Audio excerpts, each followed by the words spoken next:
Yeah. What's going on, peoples? Intellectual Evolution Era, episode 20. Got 20 of them things. You know what I'm saying? Yeah, man. We are here, people. We are here. We are here. You know what I'm saying? Evolution, what's the deal? Yes, hey. Episode 20. I'm excited. This is great. Yeah, we done pushed out 20 of these things, man. You know what I'm Yes. saying? I'm excited, as well. You know what I mean? We've been able to do that, yo, for real. This is a monumental night. I Yes. appreciate you, Evolution. Thank you so much. You know what I Thank mean, for everything you you. contributed. As we've gone through 20 episodes, what's been your favorite moments? You know, um, all the shows, I love being on all the shows. I just love the beautiful kings and queens that come in and debate with us, and just let us know if they like something, they don't like something. They just give love and support. I just love being in here with all my people. You know what I'm saying? Because we all family. At the end of the day, we all kinfolk. you know if I would have to say, I can't even think of one because they've all been amazing. I'm just gonna be honest. They've all been so interesting, not a boring moment ever. We pull people over from different platforms, and it's just been a good run. You know what I'm saying? It's not over yet. Yes. Do you have a favorite moment? Um, Man, favorite moment of mine, I would say, um, dang, it's been a lot. You're right. You've done so many. I can't even pick particularly one. You know what I'm Yes. saying? I just like it when the guys come on here and you be trolling them. Oh, That's I like the love funniest stuff. That has me rolling, and that keeps me laughing, man, for real. You Yes. know, and sometimes you troll them so much, they get mad and they jump off. Oh, yes, we've had those moments. And Please, y'all shout out to all of don't them. yeah, don't take it personal, y'all. She just messing with you. You know what I'm Yeah. saying? Sometimes I just She like to get a reaction. yeah, that's it. That's it. You know what I mean? Ain't nothing personal. You know? Yes. They gotta think I'm crazy by now. I would guess. But it's just the Brooklyn, evolution, that's all. Man, before we get into it, sister, let me take a quick pause for the cause. Smitty said he's on his way. Definitely. Salute, fam. Salute.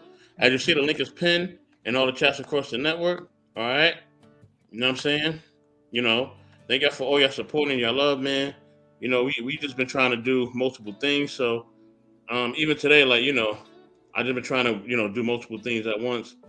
So, I'm even right now doing some little background work right now, as I do, right? Right. You know what I mean? So, before we get into the thing, I know you got some promotion for us real quick, Evolution. So, anything you want to promote real quick and just kind of, tell the people about?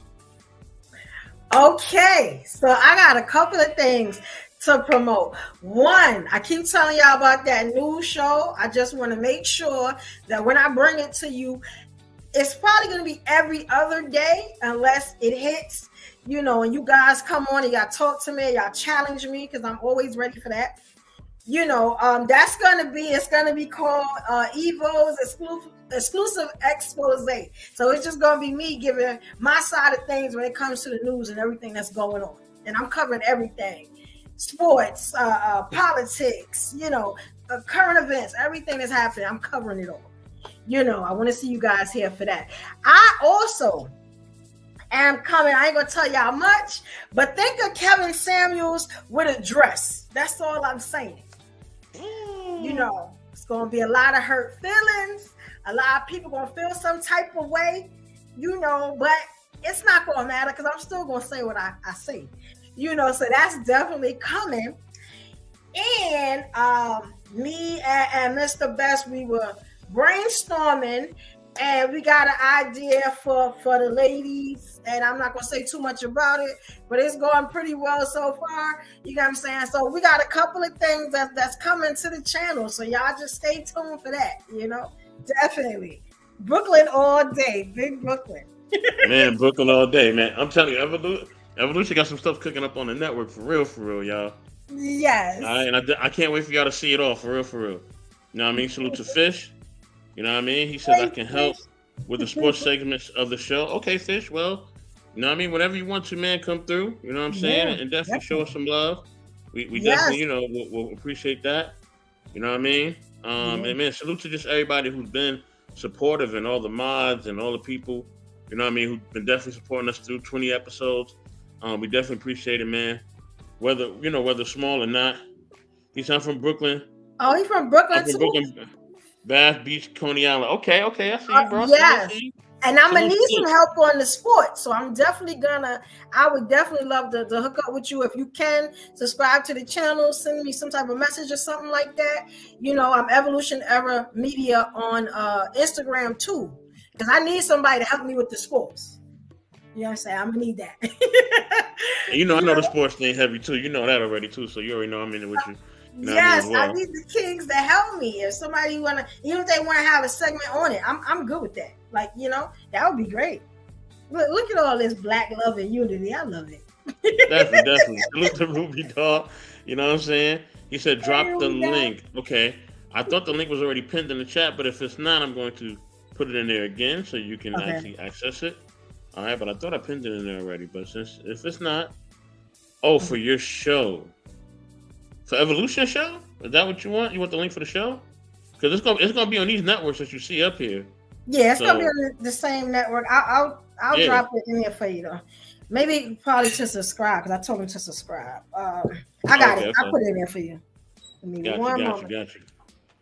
Let me and to my Instagram family, I'm definitely about to, put y'all on because I know y'all been patiently waiting. You know what I mean? Thank y'all for your patience, the Instagram family. You know what I mean? Let me get y'all going. Add this little title up in here. So like my audience and all that. Hold on. Yeah. So today's show is gonna be very, very good. I got just different things that I'm gonna kind of pull up today. You know what I'm saying? Just to kind of see how Evolution reacts, kind of see how the panel reacts. I'm gonna really just try to see like where everybody mind state is at today. You know what I mean? And I'm gonna just start doing this more and more often with all the shows. You know what I mean? Just doing a lot of, random clips and random reactions. Because I feel like people really like that a lot more than just the run-of-the-mill stuff. I feel like y'all like when we give y'all authentic reactions to things that we pull up. You know what I'm saying? So definitely going to be doing that a lot more. All right? So, boom. Okay, my Instagram family is live. Salute to all the people on IG. What up, IG? You know what I mean? So, hold on. Let me scroll down. You know what I mean? Okay, so you said Evolution link. Yeah, okay, Evolution gonna send that link soon. You know what I mean? Salute to my man, Braves, Hawks, Falcon fan. What's good, brother? What's going on? Salute to you. You know what I'm saying? Sorry, my team had to beat up on you the other night. You know what I'm saying? But yeah, man, that baseball season about to start though. You know how we get it. You know what I'm saying? But yeah, salute to my brother, man. My brother from the South, man. You know what it is. But yeah, man. With that being said, y'all, you know what I mean? I'm about to drop the first video pretty soon. You know what I mean? I'm trying to wait for Smitty to kind of get up in here, give him a few minutes. You know what I mean? With that being said, Evolution, what has been going on as far as just like the news and different things you've been seeing, whether social media, different things that have caught your eye? What has caught your eye this week? Oh, okay. So one is the two young ladies, the twins that I was saying that had got one of them was killed, over just senseless violence over not giving a phone number out. Senseless. That was in, if I'm not mistaken, the Bronx. I'm gonna look it up and see if I can get more information about it. But it's just a sad, tragic case. Like,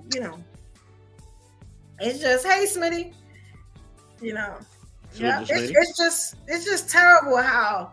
You can't even go out to a party anymore, and just how people can't accept rejection. You know what I'm saying? That's one. And also, y'all boy, Gilbert Arenas, hopefully I'm saying that right. He making y'all look bad.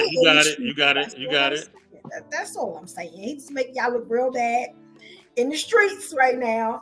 And my boy Bernie, you know, I'm trying to figure out if what he's doing is going to work or it's just going to make us even more miserable than we already are when it comes to the workplace. Not saying that we don't love our jobs, but, you know, we don't want anything to make it harder, you know, because there's two different sides to that whole 32-hour work week, but you get paid for 40 type thing on both sides, the employee and the employer. So, you know, that's the three things that really caught me that I'm really, really, really paying attention to, you know, without saying too much because it will be on the new show. But yeah, you know. Got you. You know what I mean? Mm-hmm. I hope it's not a problem. I'm Italian American. I do enjoy the show. Nah, man, we don't discriminate because of with race or anything like that, man. We don't.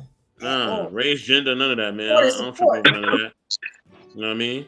Definitely, we like Evolution said, we support everybody. But Smitty, man, what's good, man? How you doing? And what's this week has caught your eye? Any news stories? Anything that's caught your eye? Could be sports related, could be whatever. Anything that's caught your eye this week that you found intriguing?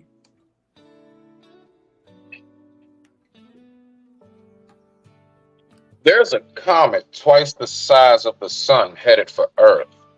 Now, it won't be here for another. I know, I just threw y'all all the way off. But you asked Smitty, so you should know not to expect what you think you're going to get. There's a comet headed for Earth. It's twice the size of the sun. But they say it won't be here, I think, for like another 300-something years. So I think us and our grandkids and everybody's good. But it's moving at light speed almost. It's moving extremely fast. It moves, I think, twice the speed of what the Earth rotates, and that's 500 kilometers per second. Okay, so that's pretty damn fast. But yeah, I think other than that, because I don't really pay too much attention to what, you know, the regular gossip and stuff people look at. It's just not my world. I'm very much so an introvert. I be kind of focused on my life and what I got going on, but I will say to what Brooke is saying, and also definitely congratulations, sis. Keep on pushing, keep on trucking, and you know the fam right here with you.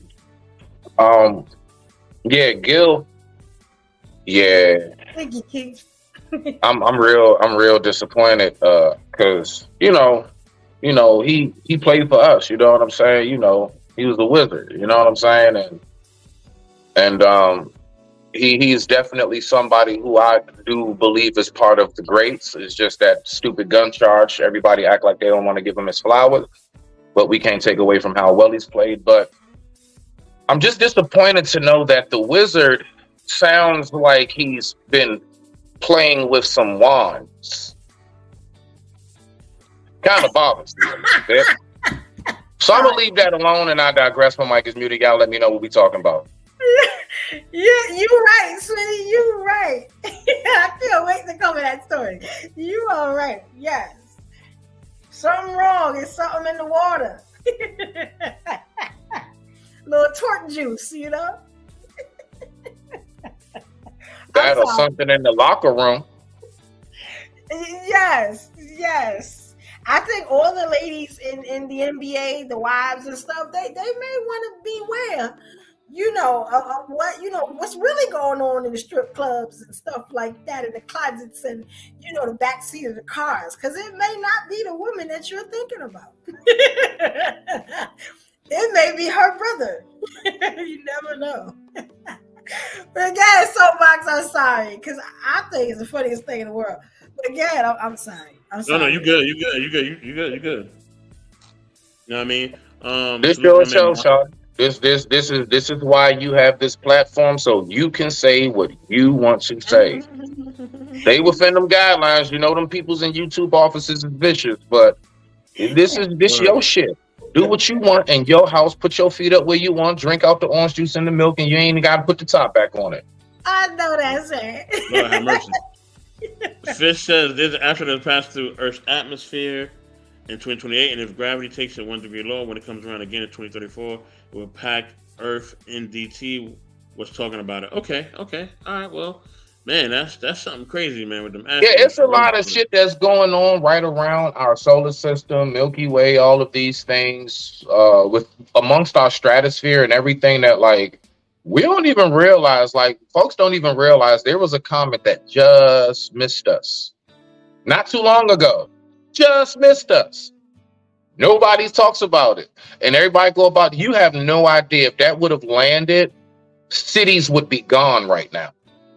Cities would be gone, even if it hit the ocean. That causes a tsunami. Like, it ain't just what's on Earth. Like, and I know, it's like, that shit's out there, nigga. I don't even think about what's around the corner from me. But nah, it's some real shit though. I ain't mean to distract us or derail us, but yeah, rock out. No, and Tyson, look, he cool. He's very intelligent. I'm gonna be honest with you, Fish. Tyson is a nutcase. That nigga is cuckoo for Cocoa Puffs, but he's highly intelligent. I just don't be trying to get my space information from him too much. And nothing personal to the brother Neil. We got a black man in space. I love it, but I just don't really rock with the guy too tough. He too cuckoo for Cocoa Puffs for me. Rock out though. Man, before we get into it, man, let me get into these rules. I love everybody's perspective. It's so funny, man. Everybody got something different to say. It's great. I love it. Number one, respect the hosts and calls of the show at all times, and just everybody on the team, period. Whether, y'all know the team, you already know who's on the team, you probably have seen us. If you don't know, then you will find out quickly. Okay, 2, no cursing and disrespectful language towards anyone on the panel or chat. 3, one mic is and always will be in effect. All right. 4, please stay on topic, and if you don't know the topic, feel free to ask. That is a big one, man. Oof. Staying on topic, man, for real. Once my countdown begins, please mute your mic so it'll be muted for you. If you don't, you'll be kicked off the panel. Okay, y'all know the countdown. When I do the 10, 9, 8, y'all know what it is. All right. If you're beefing or having any disagreements with anyone a part of the Intellectual Soapbox K&R brand, please set all your issues before appearing on the panel or chat. You already know. All right. We don't want no things spilling over to the show because we're trying to have a show and we're trying to do what we got to do. You know what I mean? We're trying to be here for long. We're trying to get our content out. You feel me? Number 7, please do not use any of the content without my consent, either written or verbal. All right. And failure to follow these rules will lead to you being removed from the chat or panel permanently. All right. So let's get into this. You know what I'm saying? Let me give a quick shout out to some people who already checked in. You know what I mean? Salute to M3. You know what I mean? What's going on? She Stole My Thunder said that's the thing with pro sports. So many male athletes still feel like they need to hide who they really want to sleep with. I get that many have to cater to who send them their paychecks. Okay. Have to cater to the status quo or to their friends or whoever. Okay. Salute to Sincere Nature, the Art of Guys. Salute, Sincere. What's going on? He said LMAO. Yes, he's a half goofball, but a brilliant astrophysics professor. Okay. M3 said I approve of this message. All right. You know what I mean? Also, follow everything Nightbot is telling you about K&R. All right. You know what I mean? Definitely subscribe to Evolution Era Media. All right. Show support. You know what I mean? And definitely sub to all the ones that's going through the ticker right now. I know you see all the YouTube content creators are going through the ticker. Definitely sub to them and show them some love. And then Fish said he subbed to Evolution's channel. Thanks for the love, family. Topic. We about to get into the topic right now. About to drop the video. All right. So fair use, everyone. Hold on. Can I say one thing to that real quick before you get going? And I'll be real brief. I just wanted to say thank you, brother. I just wanted to say, look, this is the way because y'all know I love my analogies, right? The way I look at like a lot of these celebrities that get to doing a bunch of freaky shit out of nowhere, they seem modest like Dwight Howard. That guy, right? So just a nice little example. My point is, I look at these celebrities and their sexual desires, honestly, just like most people who wound up on hard drugs. The fact is that I do see that a lot of these people, you got to think a lot of these athletes, I'm talking about since high school, they was probably the star quarterback or wide receiver, jock, star pitcher, whatever it may be, right? And so they getting girls in high school.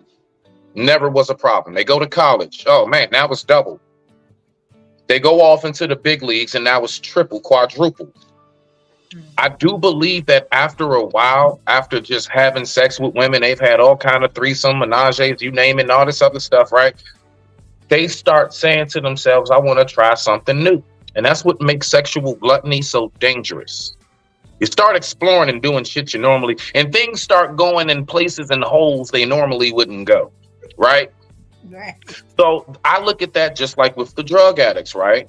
You have a lot of people. I myself have even stepped out and explored at one point in my life. When you smoke weed so much, and when you know the combination of like weed and your little drink, your little Henny or your beer, whatever, at some point, some people, especially if you're going through something, you'd be like, I need something stronger. Some people may put something in their arm. Some people may pop a pill. Some people may get their nose dirty, right?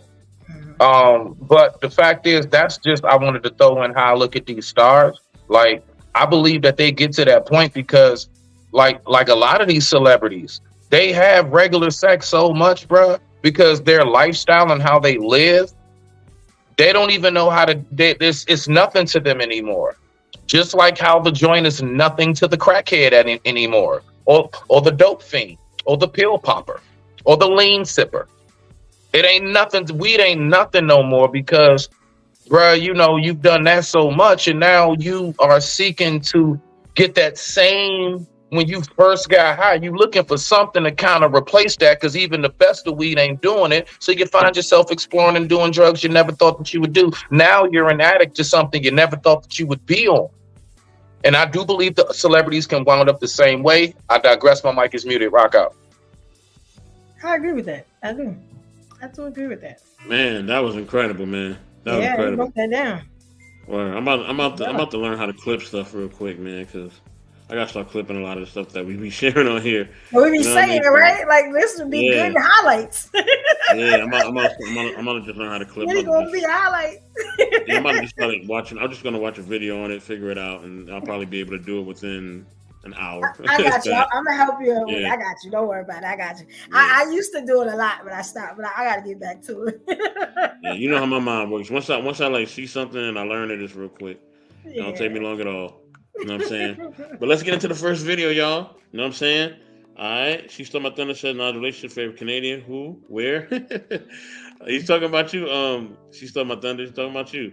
But yeah, I got 4 videos here. Okay, that we're gonna share. All right, and they're all a wide range of different topics, and I'm just gonna pull them randomly.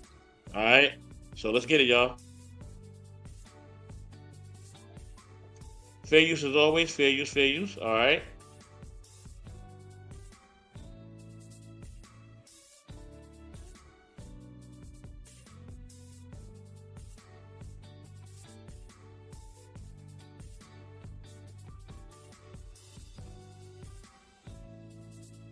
I've learned just from experience is that like you can stand in front of 7, 8, 10, 12 people and they're judging you and they got so much baggage. So like I'm always, you looking at me, I'm staring at you because I know you ain't perfect. Right. Right. So I'm cool with my flaws. Mm-hmm. I know what they are and I've worked on it and I'm growing and still growing. So when I walk in front of people, like it is what it is. We got this thing where we always judging the person that's being talked about. But a lot of times I'm judging the person who's talking. It says a lot about you. Yeah, because I'm trying to figure out why you talking your angle? What's and your why point? you saying that. Right. When you blurting certain things out, you know, sometimes that's an insecurity or that's some stuff going on with you. So that's why I don't receive all that energy. Right. One thing I've learned just from experience.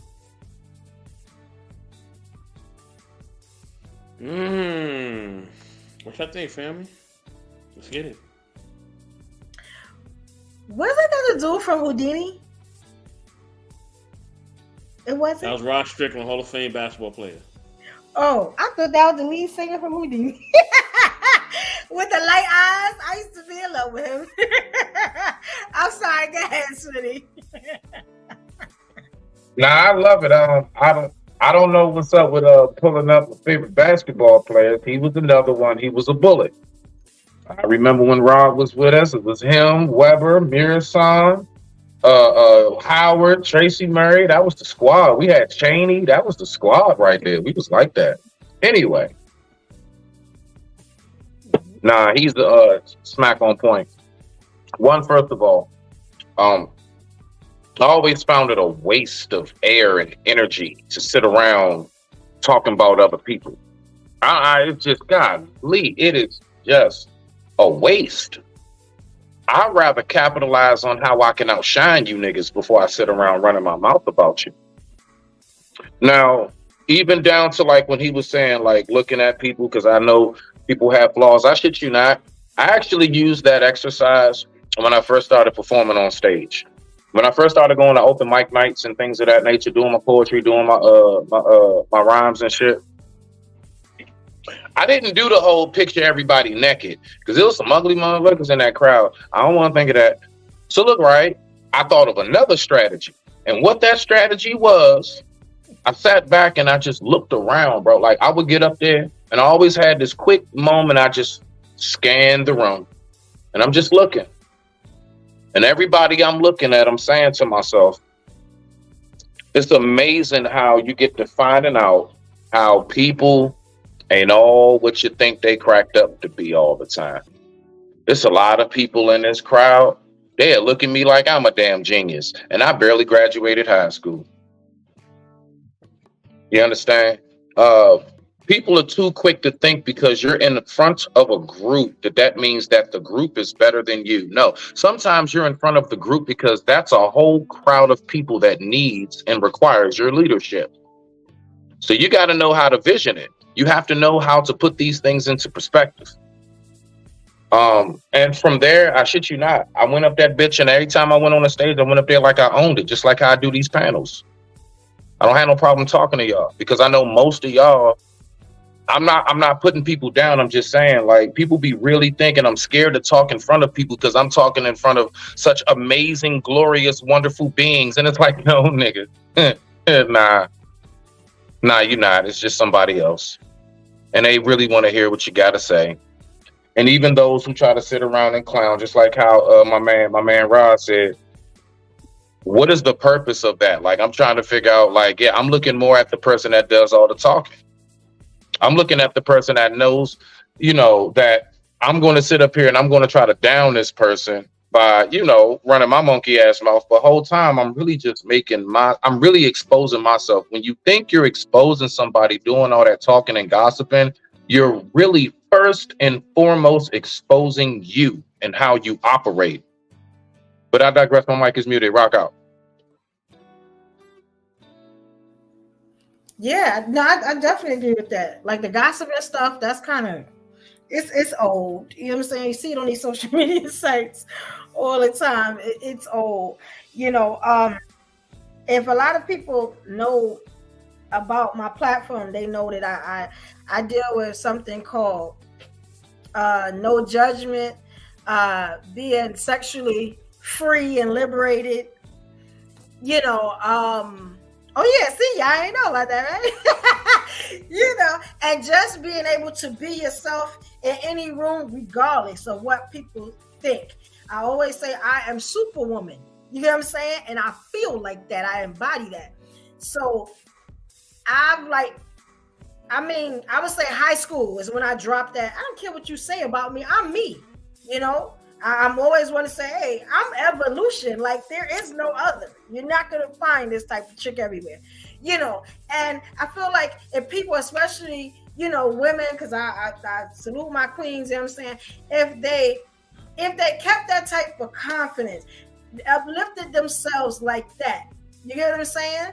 I don't think that they would be worried about what people say, because I'm going to be honest, you know, the only people that I really, really worry about, you know what I'm saying, is Jesus and whoever paying this rent over here. You know what I'm saying? And if it's just me and Jesus, then who are you? You know, you got to think about stuff like that, you know. So I feel like any type of freedom that a person can get, you know what I'm saying? Any type of, like the shackles off, like that's how much I really respect and ride for a person being free, you know. And it's 2024, you know, this is the COVID year, and people still worried about what other people are saying. They never gonna get anywhere. They always gonna be on the bottom, always gonna be under somebody's foot. Somebody is always gonna be able to stop them for whatever they want to do, You get what I'm saying? So I respect what the king said. I respect what Smitty said. You know what I'm saying? It's about you. Forget everybody else. It's you. What you going to do, how you feel about yourself, and cut the rest. Cut it at the door. Kick rocks, everybody else. You know what I'm saying? Hopefully I said that well enough. Oh, man. Got my brother Saint Mac. Mac, what's good, baby? Good to see you back in the building, man. What up? What's up, brother? How you doing? How you doing, Miss Evolution Era? And what up, Smitty? What it do, bro? Hold on, let me get my hand right first. There you go. There you go. You see it? There you go. There you go. I got it. I've been practicing, brother. I've been practicing.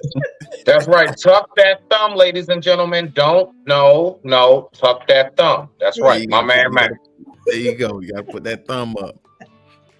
Salute everybody, man, on the panel, man. I was just listening. I'm seeing. I heard this rant just now. Evolution just went on. She just went ham. I'm like, dang. It'll be all right. It'll be all right. That freedom thing. You was dropping some gems. I know how I get, though. I know how I get. How you feel about it? Did you see the clip? Nah, I ain't see the clip. You see the clip. Okay. Soapbox. I don't know when I want to break it down. And it was really about,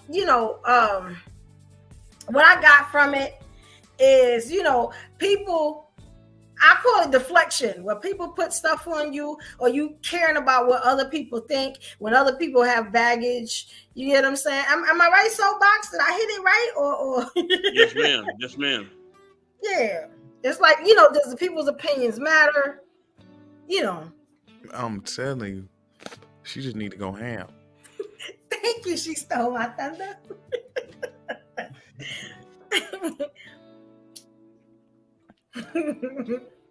So, what you think? So I'm gonna let my brother Mac get on it first, and then after that, I'm gonna ask a question. You know what I mean? After that. Hey, look, I just big rigs. I just know if I ever got a problem with somebody, I can just call Evolution and it's gonna be done deal. Absolutely. I would never argue with any. I would never. For one, I wouldn't argue with any woman. Period. Anyway. Thank you. Definitely won't argue with your motherfucking ass. See, now Saint Mac, that's a really intelligent brother right there. He understands. He understands. Like, that's the one, ladies.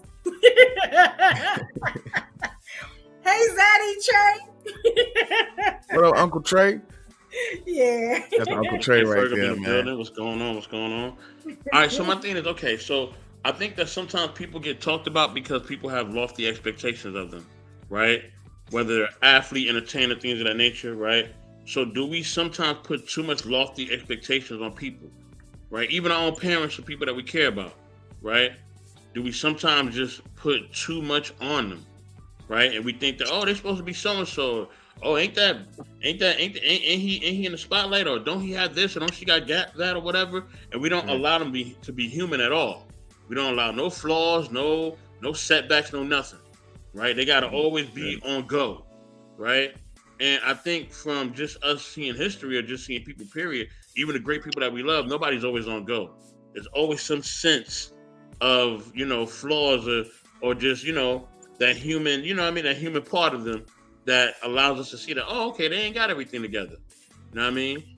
So based on that, right, is that why people are so quick to just talk about people or just go at people, because they just put people on such a high pedestal? You know what I'm saying? Could that be a reason why as well? Anybody can chop it up. I'm here, you know what I mean, as I prep the next video, you know what I mean?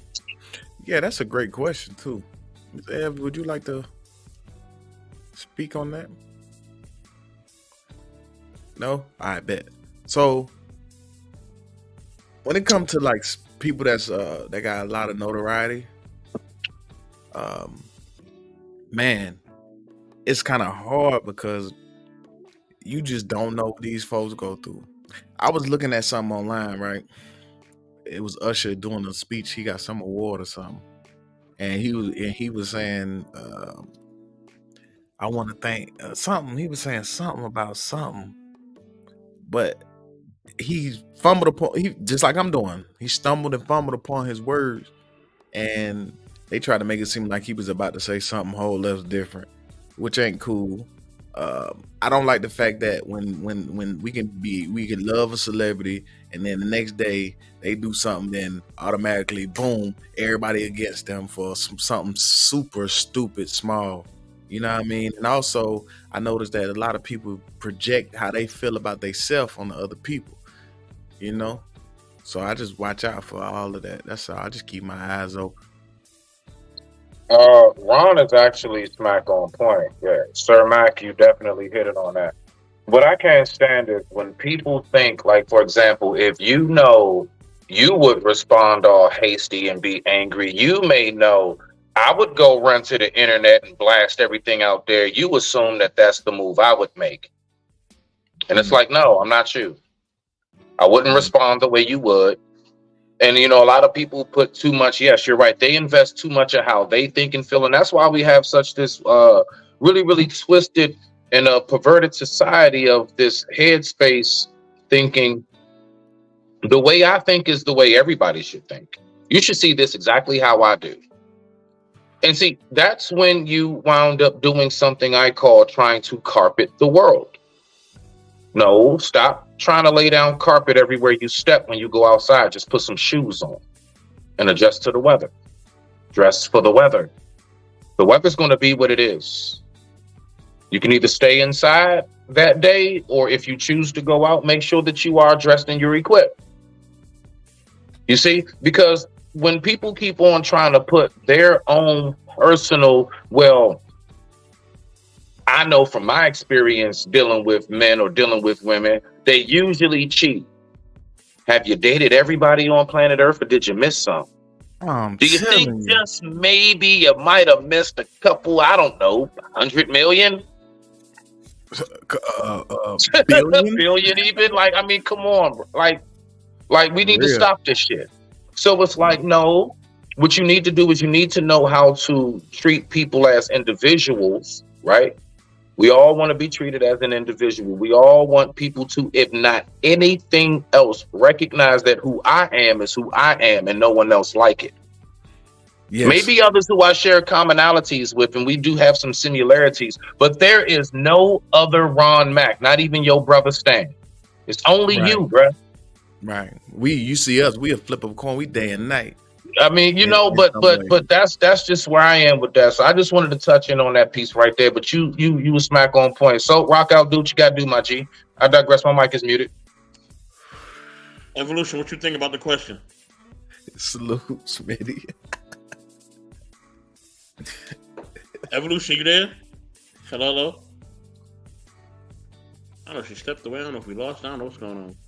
Unless she's talking and she don't know she muted. We got her till she get back. So go ahead, rock out with the video, whatever. We'll go ahead and we'll keep it going. We'll keep it going until she get back. Yeah, definitely. I'm about to pull up the next one. And I think I'm gonna pull it back up here as soon as she get back. I'm gonna pull it right on up. Yeah, I think it's essential. Which everything everybody's saying is really essential, and I think that what Saint Max said is essential too, bro. Because it's like we can love somebody, then it's like, oh man, they got a divorce or they went through that, like, you know what I mean? And then it's like, I never understood why people so entangled with what's going on with somebody else's bedroom.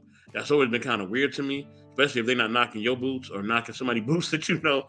Like, all right, so he left his wife and he got somebody else. All right, cool. Like, ain't got nothing to do with you. Or she left her husband, got somebody else. They ain't got nothing. What does that have to do with you? Like, I'm so really like enthralled by that. Like, I'm so baffled by that. Like, you know what I mean? Okay, they have some side holes. Okay, whatever. Like, what does that have to do with you though? Like, I'm really like, I'm so confused about what does people's where people, you know, who people sleep with or who they choose to sleep with. What does that have to do with somebody else? Or even when like men wear certain things and another man's like, oh, why he wearing that? Like, you want to know why? So watch this. Exactly what I was just saying. I hate this shit about you niggas, but I ignore it now. We're growing here. We working on some shit. I hate you niggas with this shit. If you don't, like, for example, people have it in their head, he must not have it, must not have a man, must not have a woman, must not have this or that because they don't flaunt it. Heck, I do that. Everybody shows all of their shit all the damn time, every waking fucking moment.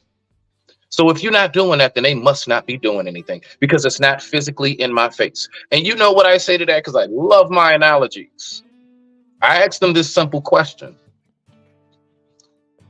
Can you feel a breeze when it blows past your face? I don't know, Ron, Soap, anyway. Can you feel a breeze if it blows past you? Yes, sir. If it's blowing strong enough, can't you even tell which direction the wind is blowing in? Absolutely. Did you see the air as it blew past your face that you felt? No. Nope. Does that mean it didn't exist? That does Nope. not mean. So you niggas need to shut the fuck up. Just because you don't see something don't mean it ain't right there in your face. I digress. My mic is muted. Rock out. Off the flap. Oh, I like that. I like how you shared that, man. That's what's up. All right, so let me pull up the next video. All right. Fair use as always. Fair use. Fair use. All right.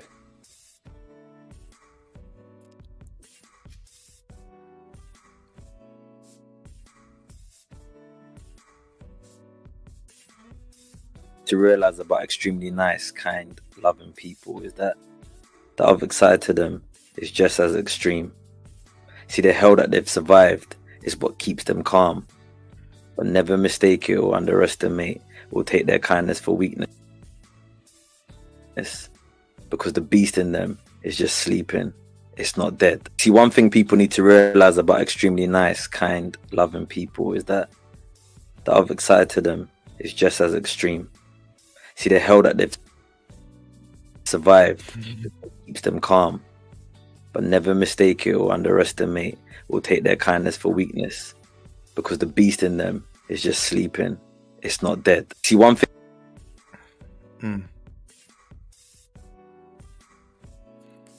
I'm telling Ron, you want to tap that first?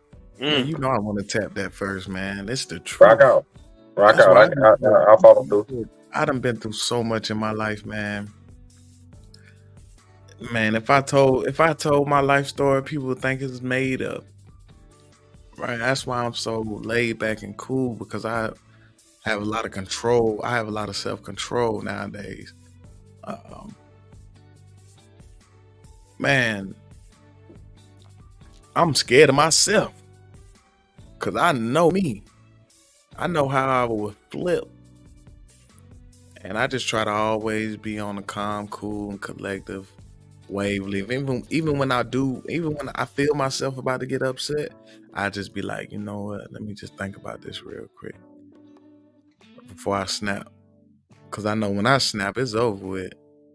It's over with, lights off. So I always try to, maintain my freedom, maintain my life. Because if I don't, it's all over for me. I got a lot to lose. Okay. All right. Nah, salute to that. Ruby Doll, we see you in the building, sis. Hey, what's up, everybody? Much love Ruby to Doll, what's up, everybody. girl? What's up, everybody in the panel and in the chat? Yeah. Yeah. Okay, now. All right, now party girl in the building. Now party girl in the building, y'all. Vibes, Joe. If you want to have a good time, just invite Ruby. I promise you, she will make you smile. I'm Absolutely. corny too. I'm a little corny. So this is where I'm at with it, right? I've been studying this whole nice guy finishing last and all of that. I'm starting to re-examine it. Now I'm gonna go just a little spiritual, not religious, but a little spiritual. I'm gonna go a little netherworld on you. What I've noticed is that it's not that nice people necessarily finish last. You recognize our completion later on in life. And when that completion is done, the structure, the architect build of it is out of this world. It's something that even those who built the Egyptian tombs would wow and awe at. See, the thing is that I've noticed as a nice person, I've done my dirt too. I ain't talking like I've been some angel. I've done my dirt. But overall in my life, I can honestly say I've done a whole lot more good and for people than my grimy moments. That ain't, in comparison, that's only a handful. My point is, I've noticed how when I'm nice and when I truly do things from my heart, Those who try to tear that down and or F it over only F themselves over. It's times I wanted to get back at people and I didn't. And you know what? I swear with everything I know, God and life did it for me. Man, you don't know how many times the same people who treated this nice guy as some shit turned around. They're asking me for advice. They're asking me, can I cash after them a few dollars? They're asking me, can I give them a ride around the corner real quick and drop them off? And they know that they treated me like some shit. They know how they used to treat a nigga. And so it's like I don't have to say or do anything a lot of the times because it's not about being nice. It's about having a certain light and aura. It's about having intentions in order and in place. And when you do, it's something about how our loving creator in this universe protects you like nothing you would ever know. It's absolutely amazing to the point where sometimes I just can't fathom what's taking place at that moment. But I digress. My mic is muted. Rock out. Ruby doll, Brooke, are you back, Brooke? Brooke, are you with us? Are you with us? Are you with us? Yes, I'm back, guys. There she go. There she go. Evolution. I ain't mad at you. You had to go chop some cucumbers up for the salad. I ain't mad at you, girl. I ain't mad at you. Hey, Queen Ruby. What's up, beautiful? All right, so go ahead, Brooke. You know, of course, you. All right, so since you back, there we go. We're gonna hold on. We're gonna do it like that. We're gonna do it like that since you back. Okay. And Ruby, of course, you after Brooke. You know, of course. Go ahead, rock out though. Yes, sir. Unless Soap wants to tap in there because he got something to say after he done chewing his food. No. Everybody rock out. I want to rock out. Go ahead. Okay. So that video, I felt like he was talking to me because I'll be honest. When I first started, from a little kid on up to about my last year of high school, I was very nice, loving. I only saw the good in people. You know what I'm saying?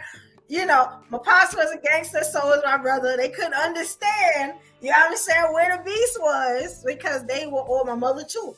They were all very like rah in your face, you know what I'm saying, put hands on you, and I was really, as the only Leo, I was very quiet. I was voted most quiet and everything. I had a temper. I guess we found it after high school and the first time I got locked up. You know what I'm saying? Then it was just like, all bets is off. Just being picked on and stuff like that. So, I mean, this is what I'm going to say, right? Got a really bad temper, right?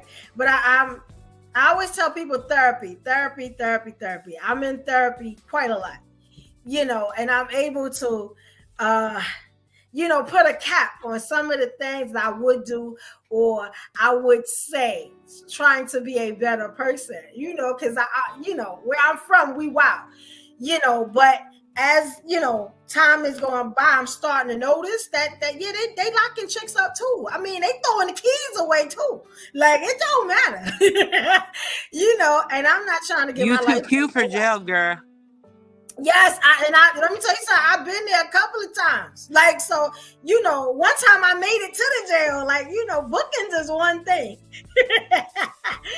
And when you get past bookings, that's a problem right there. Now, that didn't change my life. It just made me think if I'm going to do some stuff, I may not want to get caught. You get what I'm saying? Right. But, I feel like the nice people is the ones you have to worry about. The ones that don't say nothing, they're very laid back, because I love laid back men, right? And I feel like, they really be the killers. Like, they be the killers. They be holding back the beast. They be holding back a lot. So you gotta really, really be careful with that. You know what I'm saying? I think to have a good person in your life, you just have to take that grace and say, thank God you have a good person, because it's not a lot of good people in the world no more. You know what I'm saying?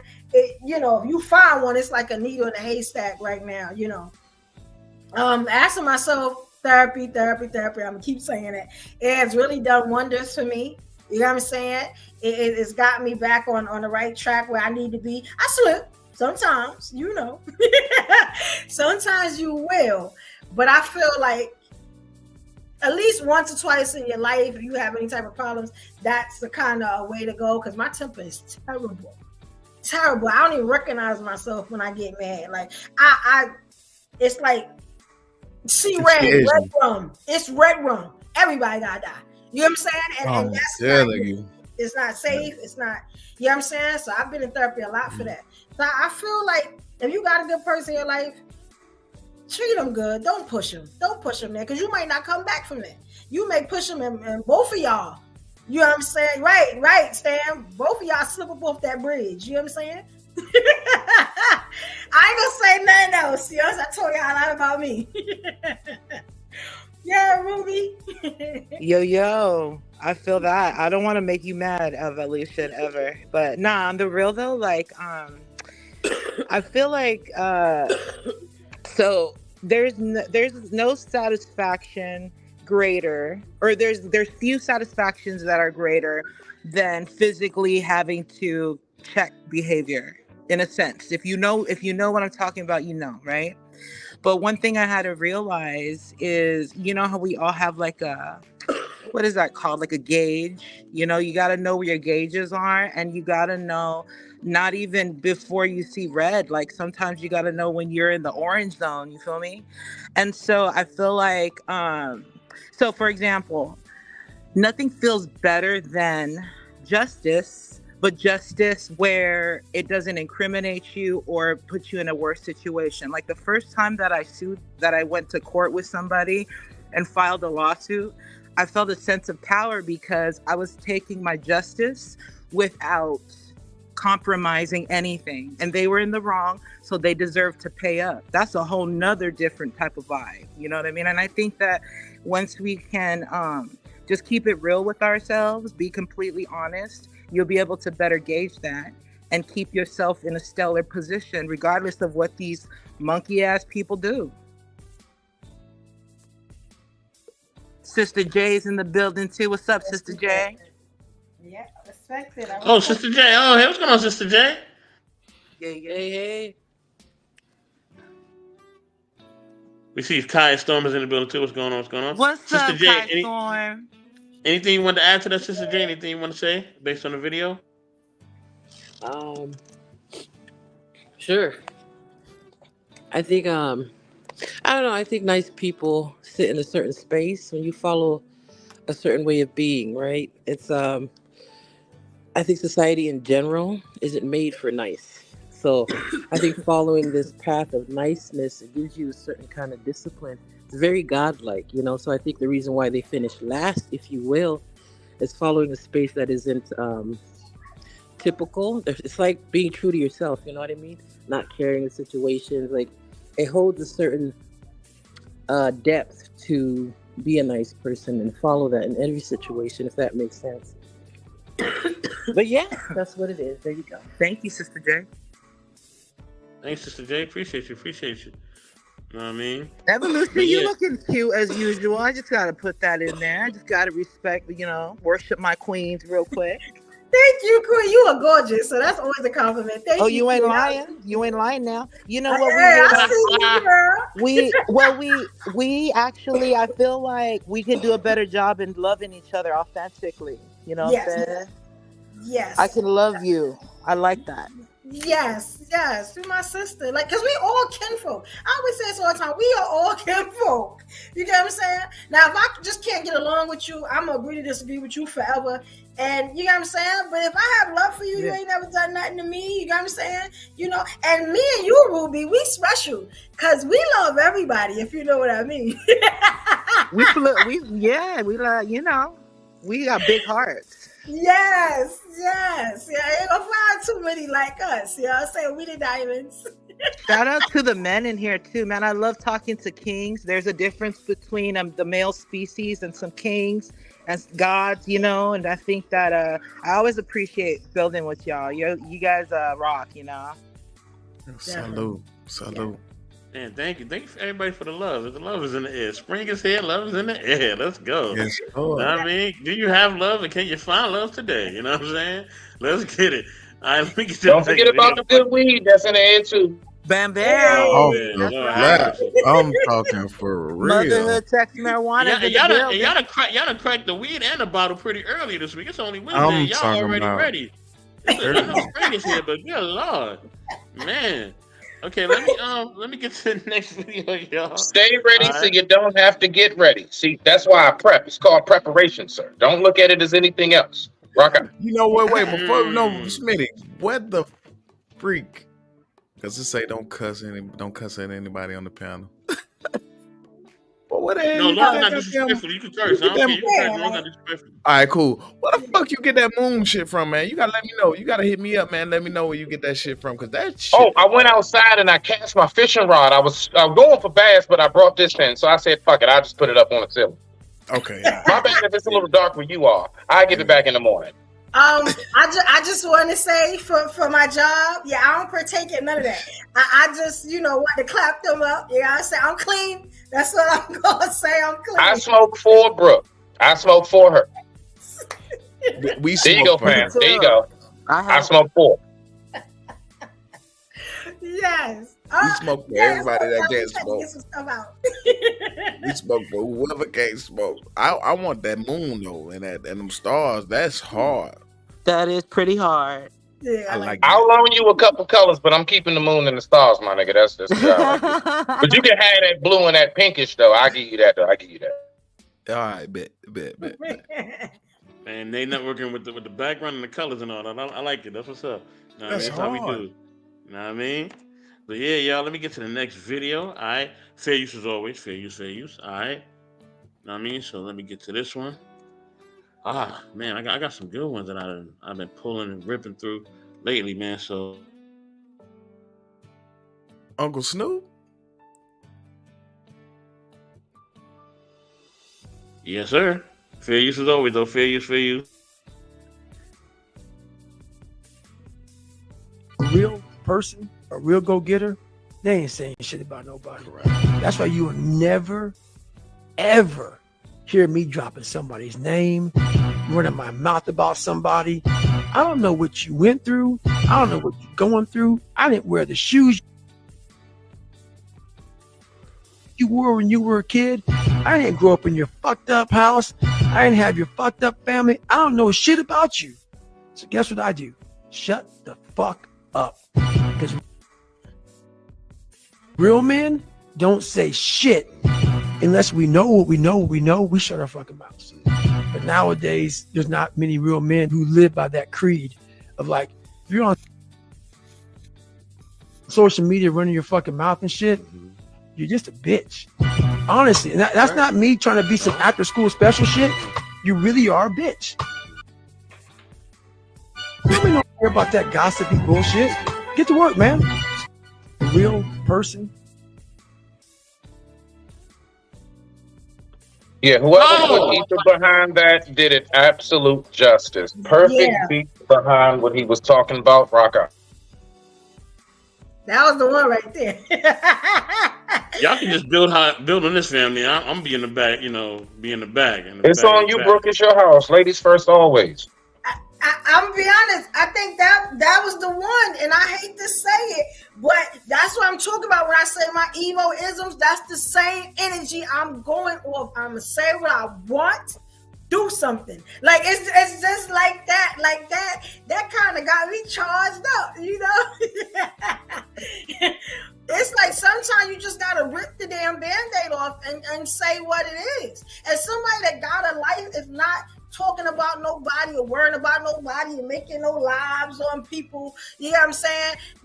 A shout out to whoever that bullet hit. I meant it for you. You know what I'm saying? Because I've been seeing a lot of nonsense lately, on social media. And it's like, get a life. Anybody with a life ain't worried about what nobody else is doing. Like why are we so into everybody else's business? Do you find something to do with yourself? So I respect what he just said. Like, because I feel that. You know what I'm saying? I took that in. To my soul. I'm good. I'm hyped now. Okay, so All right. what can real men talk about as far as the internet though? Like, what can they talk about? Like, Oh my gosh, what can't we talk about? It is endless things going on. And that is what be really tripping me out. Like, bro, I mean, it's a new story about something every day. It's always, as long as there is another 24 hours, there's another 24 hours of brand new shit. Period. We are never short of something to talk about and converse about, all the way down to our damn day. And however much you choose, I ain't saying there, what parts you choose to divulge. But honestly, bro, just like real quick though, like on that part, look, this is why I love the shows back in the day. If anybody remembers back in the day, in those late 90s, early 90s, late 80s, mid 80s and stuff, a lot of the shows from sitcoms to cartoons, they always had some kind of message incorporated. Whether it was at the very end and they give you a message, or it was somewhere along the show, the star turn and look to the camera and be like, hey guys, remember, and all of this other shit. And I used to find it to be a little cheesy and corny at first, but then now it's hitting. Back in the day, how that man said, I don't know, I never walked a day in your shoes. I don't know what's going on, what your life is like. We used to have many shows from cartoons to real life shows. You could take the Little Rascals. They was playing football, baseball. Ball goes over the fence. Old guy has a real mean dog, right? Sandlot. Sandlot. I'm sorry, Rascal. Yeah. I mixed it up. Forgive me. So Sandlot, right? So thank you for that, Ron. So they watching. So Sandlot. The ball goes over the fence. He got the mean dog. All right. Got the deep voice and everything. But come to find out, he was the most nice man and everything else. And we have a lot of stories of.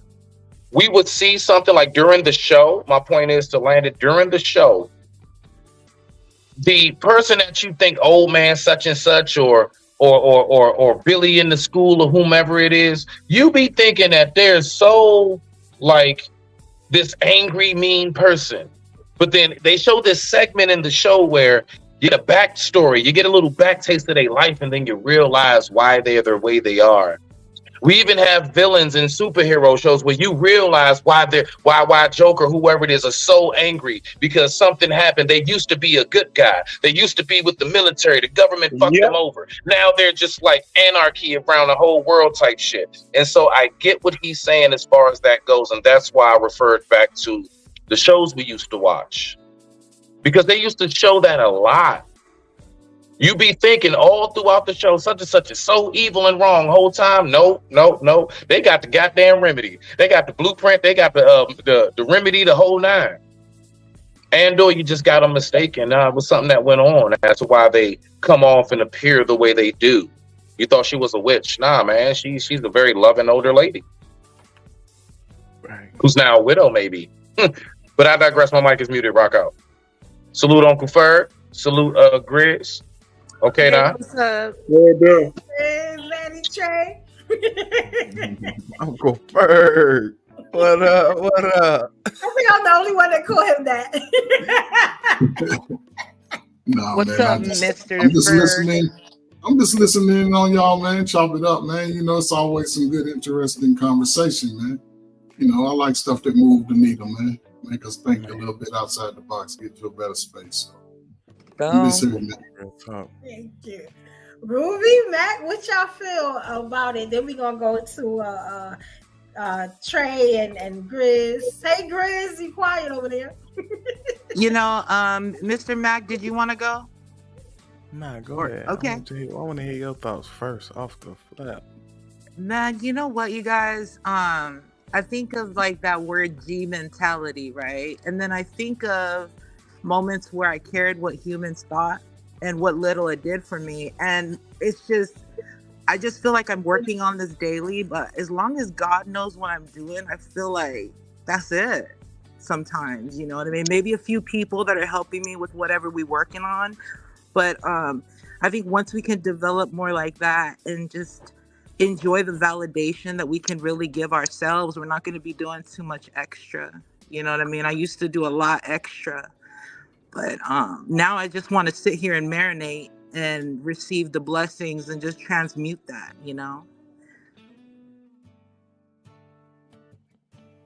Yes, I feel that. I feel that. Who wants to go next? Thank you, Queen.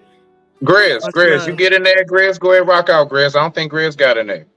No, okay, so Smitty, so to capitalize on what you said about the villain, so about films, every villain is a hero in their own story. And also too, about the Joker, what's scary about the Joker is the fact that sometimes you don't, because me and my wife even had this conversation. Sometimes the people don't have a reason why they do the things that they do. They just do it just because. They do it just because they can and don't want to. And that's the most scariest thing about a person. And I've actually met people who've actually done it. I'm like, nah, I literally quickly distance myself from them type of people. But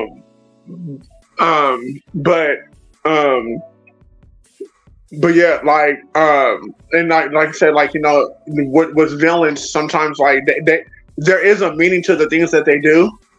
Like, for instance, I was watching X-Men '97 today.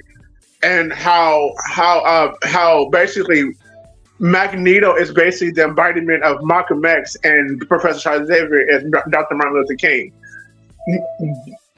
Magneto basically, he says, fuck all the talking, I'm just going to show you what I'm about and you can judge for yourself. I'm doing it for the right reasons. But yeah, I digress. My mic is muted. Let me go back.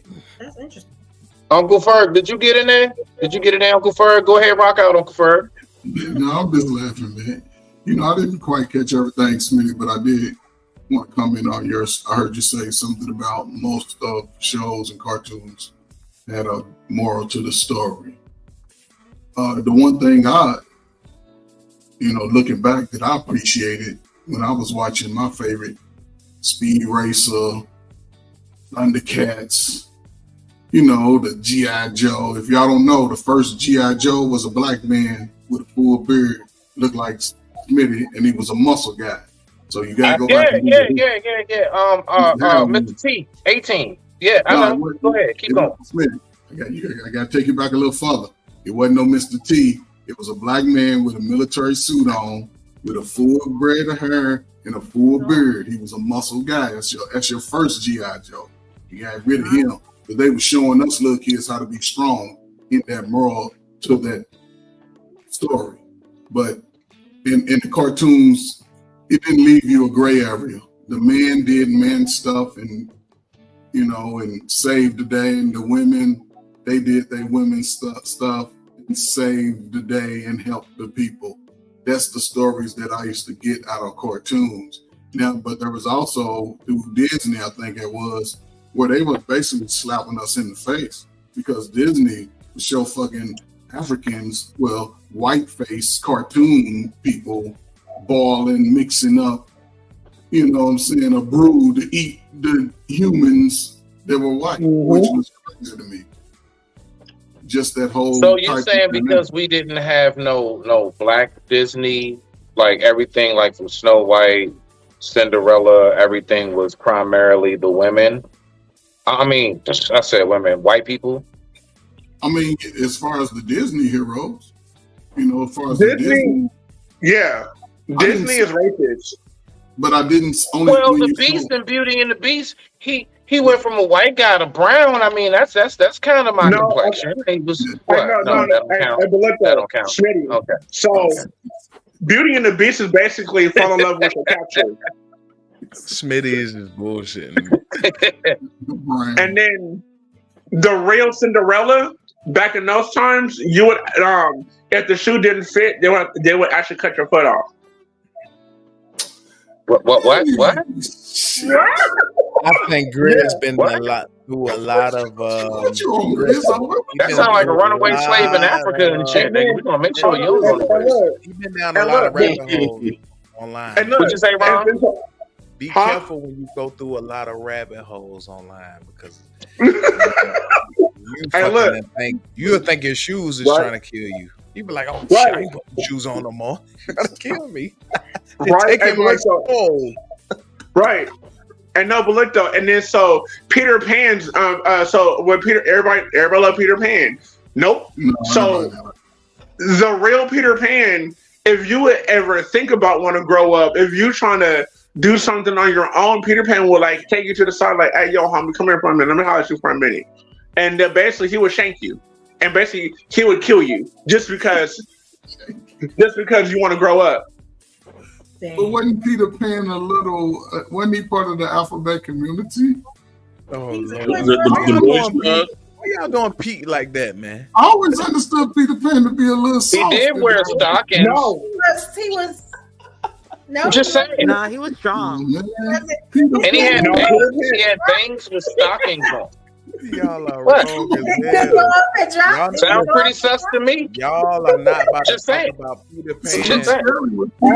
read the Grim Tales. Read the Grim Tales. I'm telling you, these are the Grim Tales. And like I said, back to Beauty and the Beast. Beauty and the Beast is more of like basically, I fell in love with my capture. Wasn't that like a pimp and a hoe type thing? The Beauty and the Beast? Not really. Yeah, I heard some stuff. Nah. Shorty was dealing with a lot of domestic violence. See, the real message in that was it was really about DV. You It was see really the about problem? DV. You see the What? problem when you children grow up and become adults and y'all start seeing other shit. Y'all start going Yeah. back and equating. Oh yeah. The seven Wait. dwarfs was Yeah. See, he was an alcoholic who used to come home really mad. See, really, the story was about an alcoholic, you know what I'm saying, boyfriend used to come home really mad, and she would always have to play straight, and he would come home and just be an animal. Rah! And so that's how they got Beauty. And that's really where that came from. The nigga was an alcoholic. What? What I say? And then, What I say? Look, Huh? as Smitty is about to take a sip. Goldilocks and the Three Bears, the same way she was a thief, a robber, something like America. You know what I'm saying? That was And she about came polygamy. from the Yes, Black that's right. Bears. That's right. Yes, Yeah. that's right. That was about polygamy. Yes, that's Lord right. have That's right. mercy. That was the first introduction to multiple partners and something we call monogamy in the marriage. Yes, that was the introduction to polygamy. That was the first polyamorous relationship as kids. That's right. Goldilocks What I say? was a fucking, What I say? it was a hoarder. It was what is it called when people go a squatter? Goldilocks was a squatter. Yeah. She went into their house. Goldilocks? the brown No. bird. You went into the brown That was bird the house. intro. She left. She didn't even No, that was the introduction to lace fronts and wigs and weaves. Listen, you gotta know how to read the signs and I need to signals smoke in all with these Smitty shows. smoking. That was to get us to recognize that at one day in time, you ain't seen weave down they back all the way down they butt. Smitty. I mean, he got a point.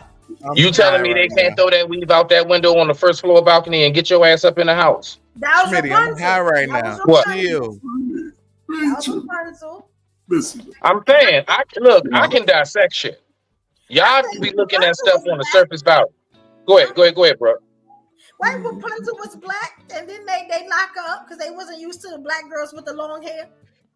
Wasn't that like that was the trick bag. I have Yeah, never exactly. heard that. But that's interesting. Okay. Yeah, they tricked y'all. See, They started showing him. So I guess, it was more I guess like the Power Rangers was LBGT community. Oh, the Power Rangers. There you go. Dissect this everywhere. No. They were nature activists. They were nature activists, actually. All the colors are there. All the colors match up. That's all What I'm about saying. the Captain Planet? I'm just kidding.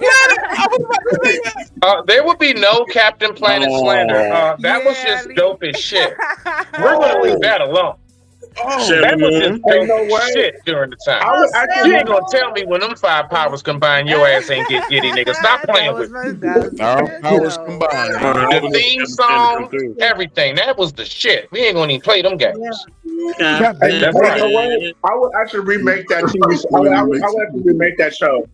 I would too. No. They actually did. Whatchamacallit? You can look it up. It's actually badass. What's my man name? My man, was he black? Yes, my man who played in Iron Man. He was the other Iron Man. What's his name again? It's not Richard. No, it's not. Nah, man, he's real famous. Don Cheadle. Don Cheadle. Oh, yeah. He played Captain Planet, and it's dope as shit. You can look it up now. Wait. What's that? What's Don that Cheadle word plays you said Captain again, Planet. Smitty? What's that word you said again about multiple partners? What is it called? Polyamorous. Polyamorous. What you said is what now? That was Goldilocks and Three Bears. That was about polyamorous. Yeah. They was But just you doing said- it wrong because it was 3 niggas and there was only 1 chick. I thought So, it was you what? know. Oh wait, no. They I didn't say thought it it was was the bears, Papa though. Bear. He wronged it. Then they tried to reintroduce it with Snow White. Snow White was Snow White Y'all was are a 304. Actually, know what? Wow. Snow White. You was don't actually- realize that's the actually what I original told you. title was called Ho White. See? They put the S in front of it Why y'all doing because that? it was, they didn't, made it for kids. But the original story No, it was of this chick. Now, you remember when Erykah Badu came out with Bag Lady? Yeah. That's from the original story of Ho White. That's right. That's right. That's right. That's right. No, Y'all need to know y'all history. Y'all need to know y'all. I don't know what they taught y'all in school, but I was apparently the best public school PG County has to offer. Thank you, Adele. 304. That's wild as hell. Because Cinderella was a slave. You remember Cinderella was a slave? Yeah, so it's a couple of these stories that they ain't But Cinderella was a slave. No. She served it. She wasn't a slave. She was a definitely- a white man. You know what I'm saying? I was gonna free her. But She then, wasn't a slave. She was a surrogate mother. Cinderella was a stepmom, man. I mean, a stepdaughter, a stepchild. She was a slave. Exactly. though. Who You know, became a everybody- surrogate mother? That was the original story. Very good mother. You know, I mean, now that our eyes is open, you know, back then they were fairy tales. I still got the books and stuff. You get what I'm saying? That I'll probably never give away. But it's like when you look at it now, it's like, yo, they was really like bamboozling us. Like, you know what I'm saying? They just ran amok. They tricked us. So let me ask y'all this. What is really the difference? Okay, because I'm just curious. Because if we really think about it, this is a real question for the panel. We're gonna go somewhere with it. Brooke, we'll start with you. Go down the line. Why is it that once upon a time we were able to look at the art, right, and still live life? Why is it that now? What is the difference? Why is it so predominant that people are more trying to live out their favorite TV show actor or actress, movie star, singing rap artist, or what have you? Back in the day, I could watch Ninja Turtles and not try to actually go to school dressed as one. Right. Why are people now, like even our youth, like I could play, we had games, we had Mortal Kombat and stuff. I never tried to take nobody's heart out their chest. I never tried to do a split and punch a nigga in the balls. I'm just saying. So how is it that now the kids are trying to be CJ from Grand Theft Auto? Why are there so many people trying to reenact what it is that we know is strictly only entertainment? How has the entertainment become our life? Because we allow our children to do that shit every day. I was allowed to do a lot of shit. I was flipping back, doing backflips off of mattresses out. Yeah, that's different. Yeah, though. me too. That's different. We were stealing people. Everything is different from back then. Back then, stuff was wholesome, and you had parents We that was- had all the imagination in the world. Matter of fact, we had to rely on imagination. We didn't have all the graphics. How we see the stuff that they refurbished and brought back out. We look at like, damn, that's how we always knew it could look. But we were still able to maintain grounded in reality. Why are these people not able to maintain reality and stay grounded within it? Why do they let what is fantasy take them away? Because mommy and daddy is your friend now, not your parents. But it's all programming. Mommy Remember, and daddy is in the club with you partying. Like they don't want it. They want to be glamours. You get what I'm saying? And your sis and all this stuff. They don't want to be parents. I wish people would stop having kids that they don't want to raise. They still want to live their life. You get what I'm saying? It's all selfishness. Everybody is selfish, and they bring these creatures into the world. You get what I'm saying? And tell them, all right, here you can sit here, and this book gonna teach you, or this TV show gonna teach you. Then they go outside and they messed up. You get what I'm saying? Like it was designed for them to be messed up. You get what I'm saying? but also They go outside besides leaving to go to school and doctor's appointments. I didn't know this. I didn't know this. My reality is gone. I sleep with 50 Cent every night in my dream. That don't mean when I get up, that's my man. How did we get here? How did we? But Where did we just Smitty, turn? Yeah, listen, The GPS did not say make a right at the next light. my damn just, dream. You know, just, so I love just going if I'm going off the age of most of us here, okay, I don't know how old y'all are, but I would think that y'all remember. 45. Most of our time as a kid after 12 noon was outside. You wasn't ran around. You What ran you the talking soul about? out your name. We used to be said that we were told that we smell like outside. Yeah. When was the last time you heard a parent tell their kids you smell like outside? They don't smell like outside no more. They smell like Come on now. funk and bad feet. Yeah. When you play outside, and this is what I think young folk are missing today, because when you outside and you amongst your peers. Salute to that, sis. Salute to that. Salute. What you do is you create a sense of hierarchy, in a sense. And your friends that you ran with, they will protect you from some shit. Yeah. If it ain't one, it was all for one and one for all. But even that all for one, we wasn't gonna be for your ass if you was out there on some bullshit. We got come on, man, let's go. We wasn't cheering you on to do that shit. And we fought when people wanted to fight us. If you was one like a dog dudes, they talk a lot of smack, blah, blah, blah, blah. You had to show all that shit when you was in my game. I love my little crew. Oh, you talking shit about here? Well, y'all gonna have to fight it out then, because you've been talking all day about it. Yeah, and then they'll fight, knuckle up. Then next day we can come back to the basketball court. We can break bread, play ball. We best friends for life. But that dynamic has changed because now TV is 24/7. Remember the damn song used to come on? Oh yeah, nah. We was only able to watch our cartoons when they came on. We had a lineup. We had a specific time Simpsons was on, and then it was MASH and the news. And niggas just wanted to go to bed. Saturday between 8 and noon. After Yeah, that shit, that's it. Get the hell out. It was grown fucking TV after that. Get the hell outside. Get the hell outside. If you ain't gonna be in here cleaning up, get the hell out. So by the time most we had to clean up, Uncle Ferg. You had to stay in the house. Oh no, everybody had a chore, and that music was up. The radio was playing. Did you clean up before you went outside? Hell no, you weren't allowed to. You weren't allowed to. Exactly. Mama didn't do all the cleaning when everybody was of age. If it was 6 motherfuckers, everybody can pick up shit. All 6 of y'all working. Now, everybody got a duty.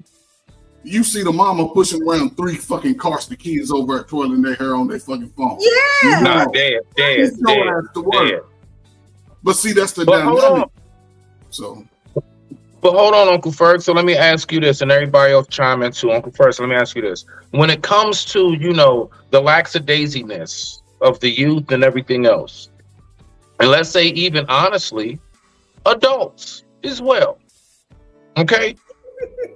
Would you blame that more so on the fact that we have been spoiled with technology itself?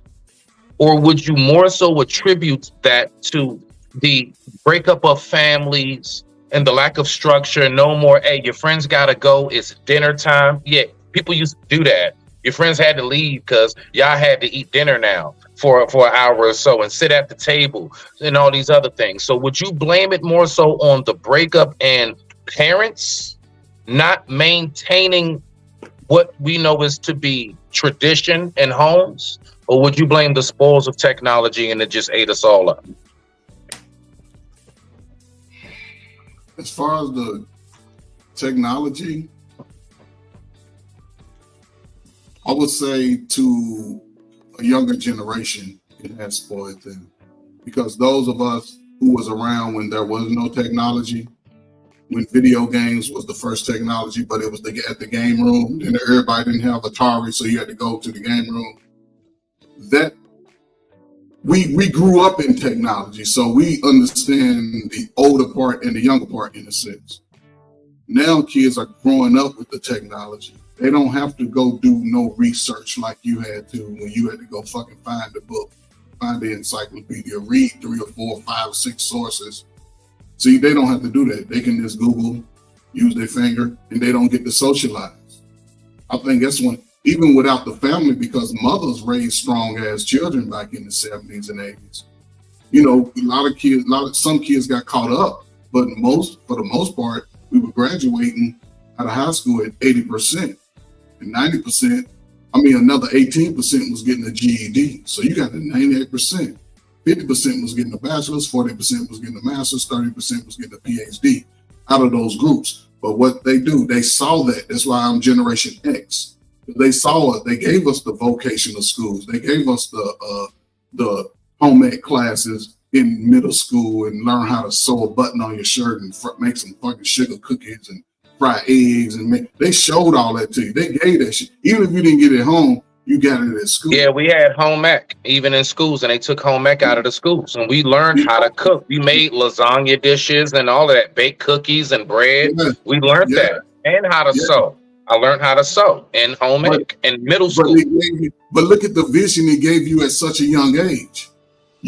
When people came out of high school with vocational training, them fuckers was going on to try to be entrepreneurs. A lot of them started retiring at 45 and 50 years old. Because of that, they saw that dynamic. And now, even without the family there, it was in play because mother played her role as a mother. When was the last time, Smitty, and this is very much, I'm gonna shut up. When's the last time you saw your mama's titties and ass walking around her kitchen? When the last time you saw that shit? You 12 years old, you ain't saw your mama's ass out. You didn't even know your mama had breasts until your ass was grown. Like, damn, my mama got breasts.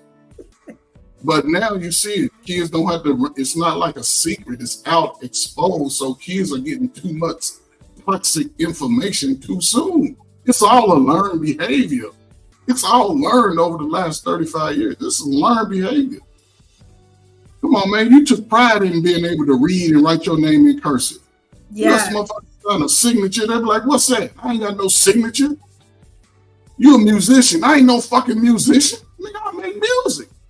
Shit is ass backwards. If you ask me, or maybe I'm wrong. I agree. I definitely agree. Like, because nobody real quick. So, what was you saying, Brooke? I'm sorry, love. Go ahead. I think that the difference between the parents now is, and I had said it before, like they want to be friends. Like nobody wants to age anymore. Everybody wants to stay young forever, and it don't work like that. You get what I'm saying? Like that's the problem. You get what I'm saying? And I see it all the time. You know, it's like, yeah, I got kids, but F them kids. And then, you know, I'm going to this party and that party. My mother babysitting and all types of stuff. It's like, it's weird. Like, I don't ever remember my mother taking us nowhere. You get what I'm saying? Me or my brother. So she was in the house. Like, I don't ever remember that. You get what I'm saying? And this new age parent or so, it's crazy. It's like, I don't know if they're using these kids for checks or what's going on. Or you know, the income tax, it's crazy. Checks. Like $7K a child. Now I could be wrong. You know what I'm saying? But that's a lot of money you keep, because you know, in our hood we call them breeders. That's the chicks that get all the food stamps for the kids. You got what I'm saying? She take her food stamps, go into the Jewish neighborhood. Yes, I'm telling the tricks. She go into the Jewish neighborhood and cash them checks in so she can get a she said, yes, I'm telling the church. Yeah, like $900 in food stamps. She go to the Jewish neighborhood and she go ahead and cash that in. She can get that money. You know what I'm saying? She can get that outfit for the club. You know what I'm saying? And leave them kids with the daddy. If the daddy is there, and it's kind of better if the daddy's not there, because then they get more money. You know what I'm saying? Like, I'm gonna just say it for what it is, because I see it all the time. You know what I'm saying? Then you got grandma, or what we call grandma, that's taking care of the child. And grandma, I'm gonna be honest, she wait until you come back. So she got grandpa, which is the next dude in line. You know what I'm saying? Sitting in the house with the kids. You don't know what they doing. You know what I'm saying? Grandma don't care because you outside and she not. So she got to get kicked somewhere. Tell me if I'm lying with this. I know all these chicks. Like, I'm gonna tell y'all this. I'm gonna tell y'all, y'all young folks who y'all want to have babies. Y'all better check with y'all Generation X parent first, because we ain't trying to be no fucking grandkids. Be no grandparents. We on the move. We ain't like our parents. We on the move. We out here too. So you better check in first. And if you want me to babysit, goddammit, it's $40 an hour. I will babysit. Uncle Bird said, shit, I'm that old head with the Corvette. I'm on the beach. I'll babysit the hell out of your kid. Your I ain't kid mad gonna at get all the sugar products they can eat. So when they go home, they gonna terrorize your ass. They come over, and plus I do spank. I do know the state laws. I will get your kid if they touch some shit I told them not to. Some kids need that.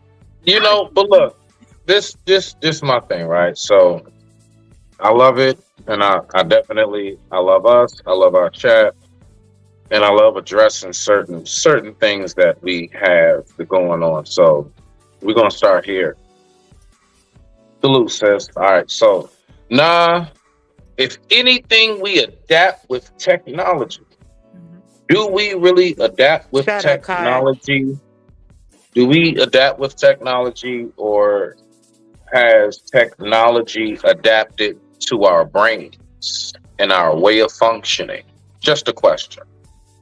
All right. And because you can track a cell phone and find them on that think they slick. I know you just playing around, but I would just say that is something I also find creepy with technology, because it's the reason why folks like myself, I'm really weary about, a whole lot of this,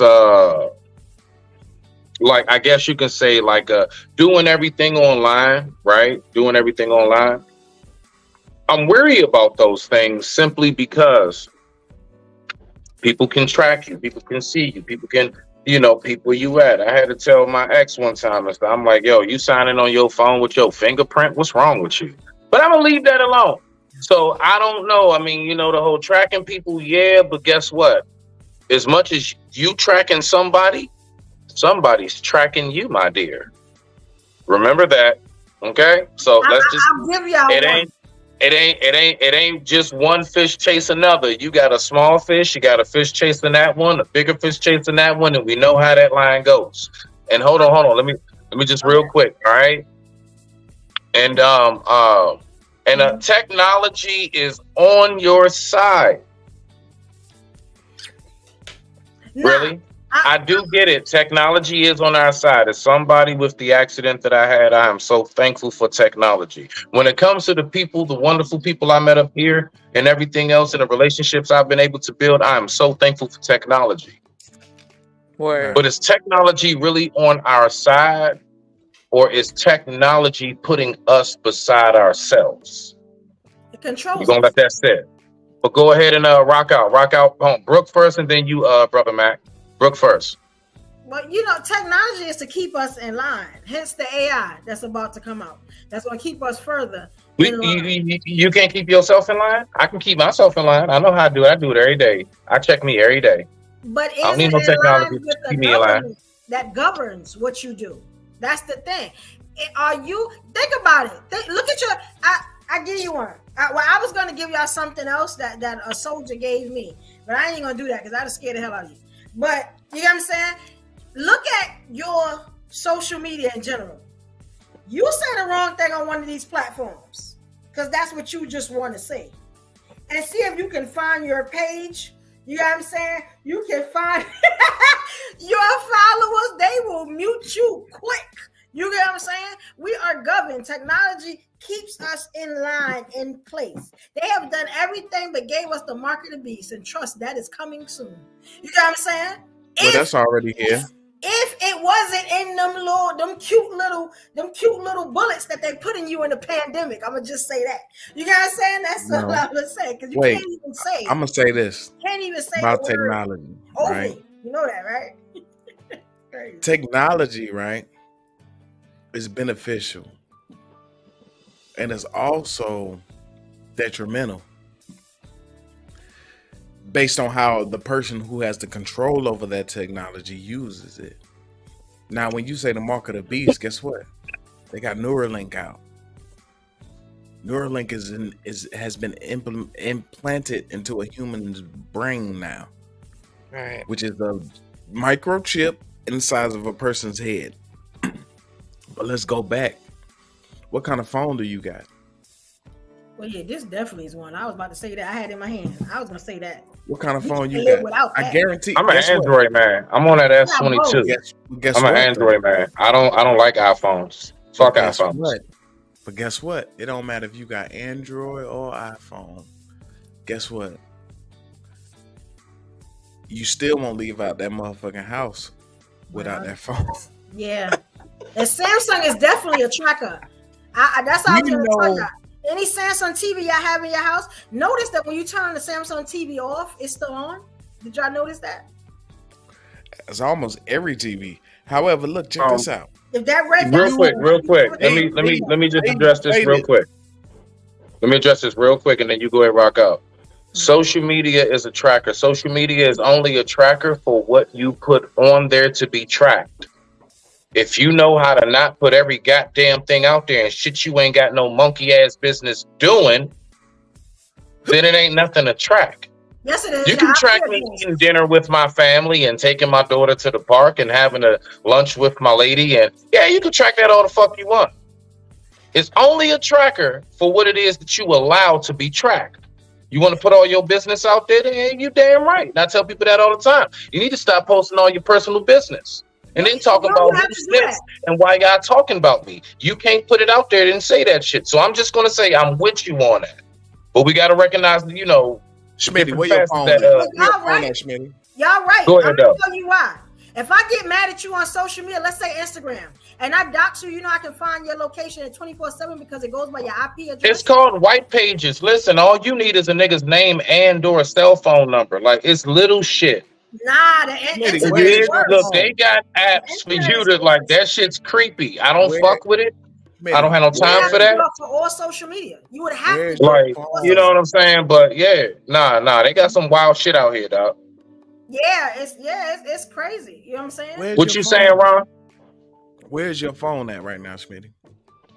I'm on it. This is what I'm on the live with, fool. Exactly. This is what I'm running the panel with. Exactly. Yeah. So let me give y'all the reason why I asked you that, and you know what I mean, is because our phone, if we leave our phone at home, it's equivalent to leaving almost a limb at home. Yeah. If you leave out the house and you driving and you like, damn, I left my damn right arm at the crib. Fuck. You turn right back around and go get it. Same way with our phones. If you ever plan on committing a crime, you better leave that phone at home. I'm just going to say it. When I tell you I watch all the murder shows, you better leave the phones in the house. Leave these Apple watches and Samsung watches. Leave anything that's going to link up off these towers. You get what I'm saying? If you have a smart car. Now, y'all know what a smart car is, right? That links too. So, you better do it on foot, player. That's all I'm gonna say. You know what I'm saying? You better do whatever you're gonna do on foot. I'm telling you, because if you don't, the towers is something. The towers is crazy. Like every murder show, every show I watch, they always get caught by the phone, by the car. It's crazy. You got facts. One of the detectives slips in some ski. Yep, all of that. Don't mind me. I was remembering what Dave Chappelle said. Don't mind me. But you can't get away from it, so just live your life. That's why I said just live your damn life. I mean, but look at it like this. This right here is a wristwatch, right? This watch is meant for us to be able to tell time without having to use the sun and the dial system outside, right? Mm-hmm. So it's easy for us to know what time it is without us having to do all of that extra manual work. So, you know, when it comes to like our phones and GPS, you know, we don't have to necessarily know exactly where we're going anymore. We could just that is a good thing. You remember them days when you had to roll that window down and be like, hey, hold on, give me the you know where such and such street at? Yeah, it's right there. You go past right there. You keep going straight. You go past the McDonald's, and if you see, you always got that nigga give you some wild ass directions. Oh my gosh! They make a left of the blue trash can. When you make a left of the blue trash can, you gonna see that nigga Earl. Earl gonna be on the corner. He might try to sell you some weed. Don't worry about that. Keep on going past Earl, then you gonna get right there with the carry out at. When you get to the carry out, you gonna see the nail salon. When you see the nail salon, you gonna make that right. You make that right. And then you see some houses back there. And behind them houses, you're going to see some apartments. Now, if some niggas try to shoot at you, don't worry about that. Just make sure you duck, nigga. Just duck. Guess what, though? Look at this. This is interesting. I like what they just said. She right about that. I forgot about it. The camera's going to get you either way. So you might just be on some, Yeah, I'm saying the say the word, I love CCTV. all the children type stuff. That CCTV. That's true. So, I mean, but see, I don't that's think because technology people is don't bad. realize we don't do what we used to do. You can't get away with crimes how you used to. Yo, technology is a BI, bro. Listen, there's a receipt and a cookie trail for every damn thing you do. Yeah. That's why I'll be understanding why some of these like young rappers and stuff, it baffles me how they like one by one just keep lining up to get locked up and or killed. Deleted. Because it's like, yo, how do you not see from rapper after rapper before you? Do you know that you can go on YouTube right now and you can type in 200 rappers deleted and you can just type in like the year be like 2020, 2021, 19. First of all, I didn't even know it was that many of you niggas in the industry. I only listened to about 8 or 5 of y'all. And they're old. 8 or 5. I didn't even know it was that many niggas. I didn't even know it was 200 fucking rappers. Oh shit. I know. How the hell is 200 of you niggas? And all y'all off, nobody learned from the person before them. Nobody said, you know what? I think I'm gonna start, stop dissing the deleted. I think I'm gonna stop talking all of this mess and doing this and that. I think I'm gonna stop going out with all this jewelry on, knowing that my position and what I talk about because of the life I live. It's not like you're a jeweler. It's not like you're somebody, who's a little more low key or whatever. The position and lifestyle you live, you're a target. And these industries make these young niggas put this shit on to make them targets. Yes. No, they don't, Smitty. They do, and I'm ready to go there. They don't do that. What they do is they allow these young niggas. Think about it. Remember when you was a young nigga? Everything.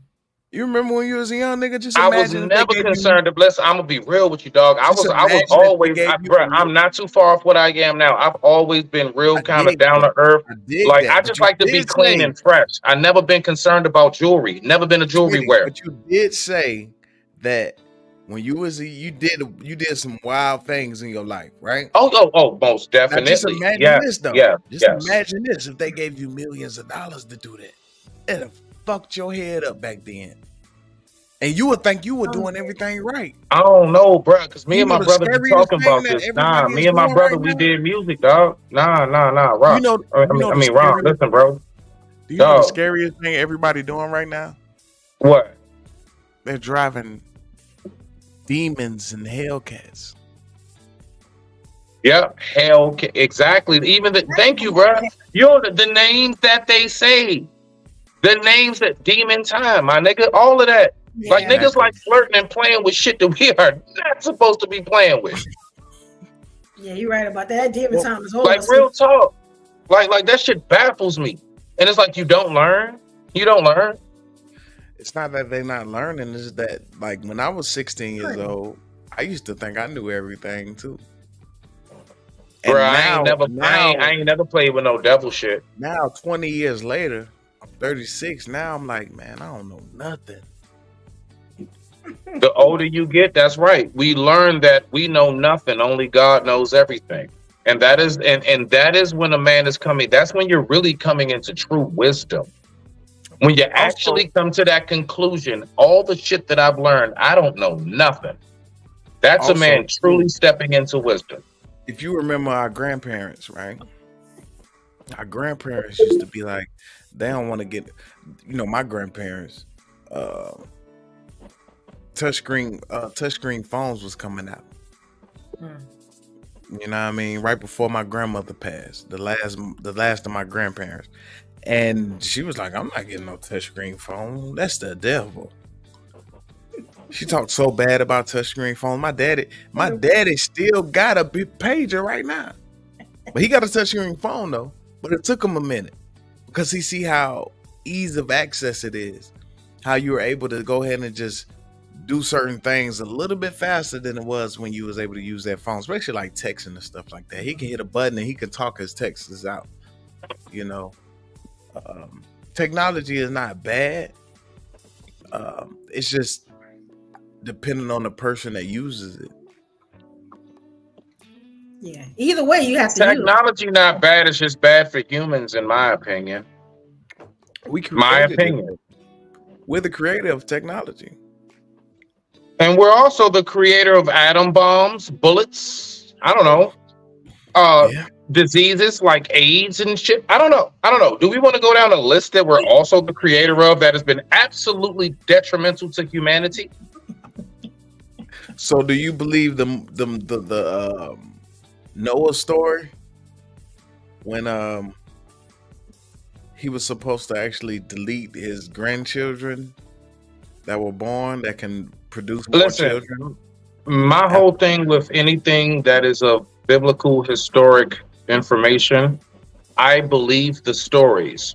I just don't believe everybody who talks about it, because everybody's not qualified to talk about it. Everybody don't know what they're talking about. Everybody is not interpreting these stories and these messages, very important messages, the proper and correct way. So I'm very careful about who I personally allow to teach me and guide me and give me information when it comes to the word.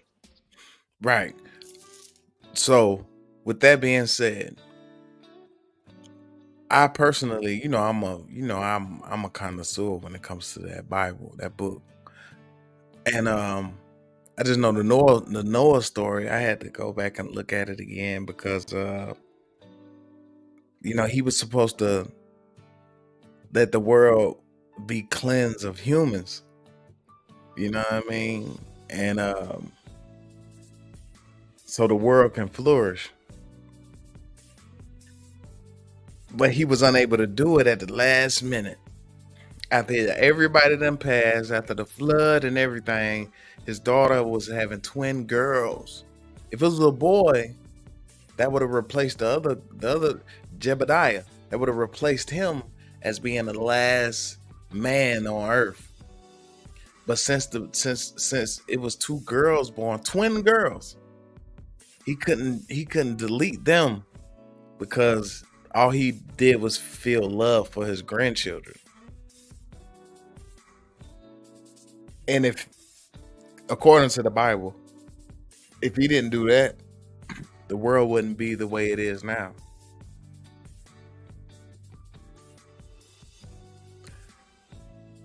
I personally believe, look, this is my whole thing, and I'm gonna just say that I'm not going to get too deep all into the whole religious, but my whole thing is this.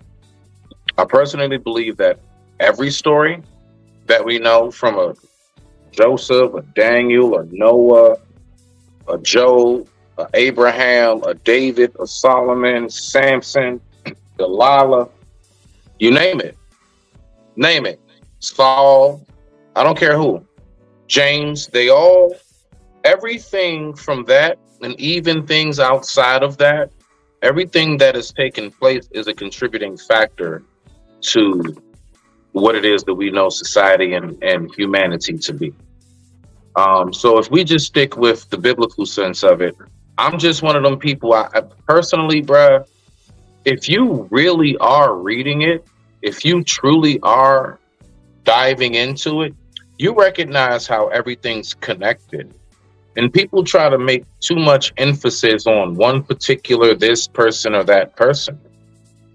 The fact is, even the people that you speak so highly of refer back in their own words written down to those who came before them. Mm-hmm. It's continuously happened all throughout it. So people can ignore that if they want to, real quick, because I'm gonna land it. They can ignore that if they want to, but the fact is, all of these figures are named because you have to take note. There are so many more. Do you think that during those times, those were the only people, and then just whoever the group of people was around them? No, there were millions amongst millions of people, just like it is now, if not hundreds of thousands, whatever. There were so many people on planet Earth. The reason why we know about those individuals in particular is because of the significance, and every last one of them brought that.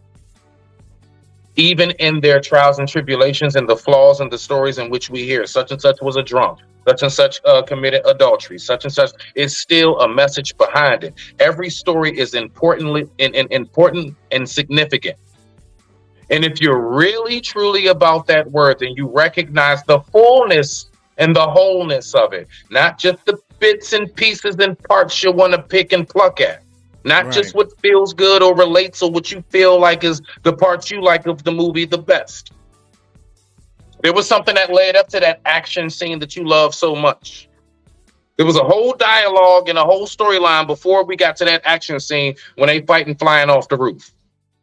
And all of it is important to make the movie and the story and whatever it is that's being said all come together. And a lot of people don't know how to do that because they're too busy on what they like and what they don't. Ew, that's yucky. I'll take this. I'll keep that. I'll put that back. Nah, you keep that. That's not how that shit works. Because at the very end of it, to land it, it says, do not, I, John, attest, do not take anything out of this book and do not add anything to this book. That means you have to take it for what it is. Even the parts you don't like. Get your feelings out of it. But I digress. My mic is muted. Rock out. Schmitty think he's slick with this. I digress my mic and shit. Let me back up. Anybody else got anything to add? Or that was good. We covered a lot in that one. No, y'all did. Y'all were definitely cooking up in the building. You know what? I just wanted to say a couple of things about the whole subject matter. I think we're really cute as humans to think that we really got a grasp on technology, because I don't think we even have scratched the surface as to what's the extent of what technology can do. I think our ancestors knew more of that. I think when we can, and based off of, because there was so much going on and I was so intrigued by these conversations, right? So I'm just going to tackle bits and pieces, right? What's up, Stan? So as far as like what's more alarming to me than just kids being on the devices and shit are the individuals in Congo that are risking their lives to get the minerals to make our cell phones. So until we can have conversations like that with regards to how technology affects us, we're really cute with everything. And I think everything's principle based. Mr. Smitty mentioned how in the good old days we used to do certain things. Mr. Trey, mentioned certain things. Yeah, but that's like our fault. So who stopped doing it?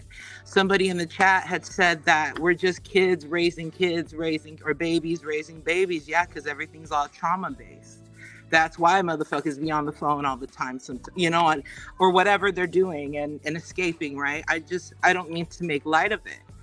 And then when we talk about the youth of today, okay, so today I was on the bus and I'm just observing these young kings and queens, and I'm just like, I feel, of course I can't go and hug them.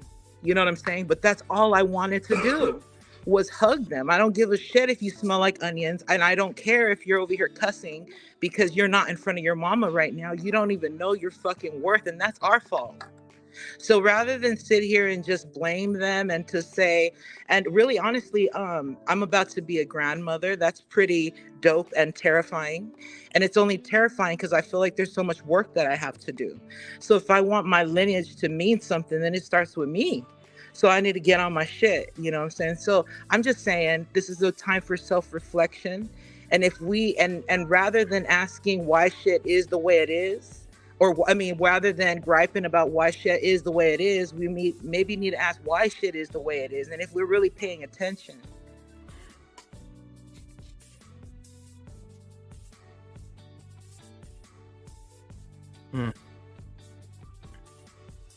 Deep.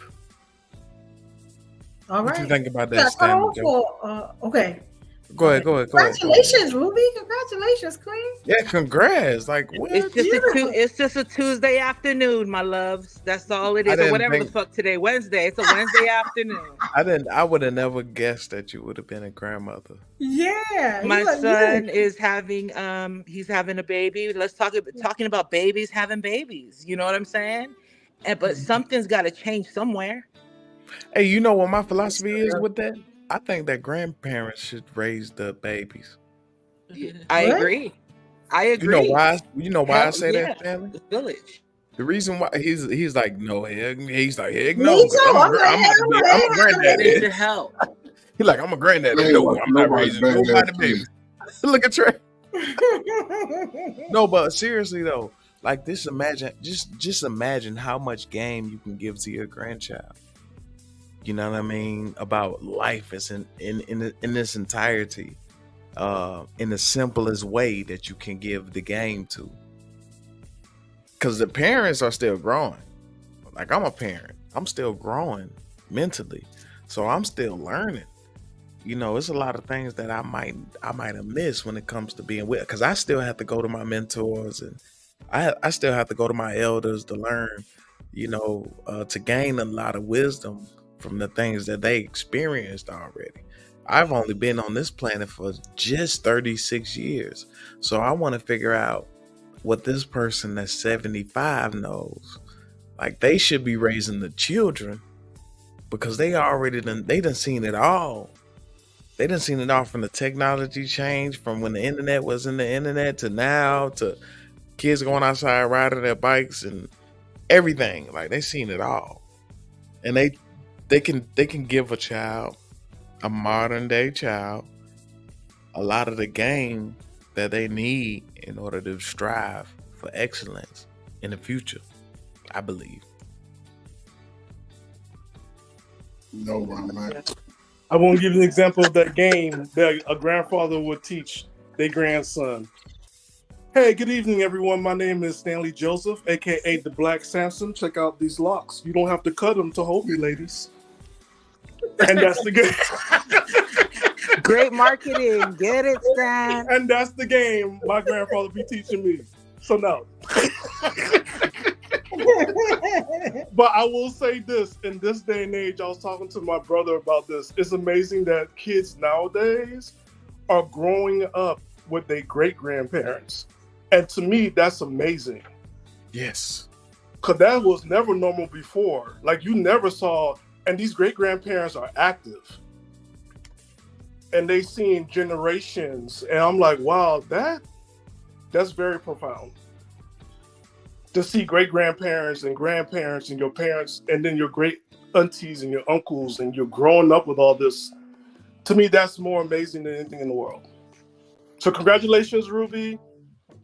Thank you, family. Thank you. So you're not a grandma, you're a grandma. I'm a fly-ass grandma. What you talking about? No, you're a grandma. You're too young. You're a grandma.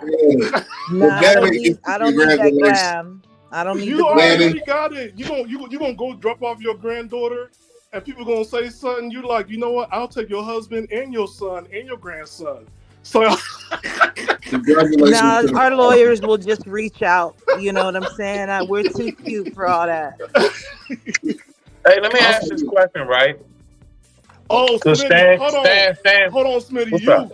So look, guys, when Smitty What? says that salute and he's about to go, like Dora the Explorer, you have to say, Smitty, stop smitten. Smitty, stop. Smitty done got his DoorDash sent in.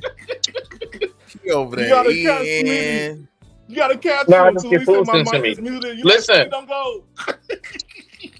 I want to ask this question because Stan, you actually brought up a good point. Okay, so we have talked about how, these grandmas are too young.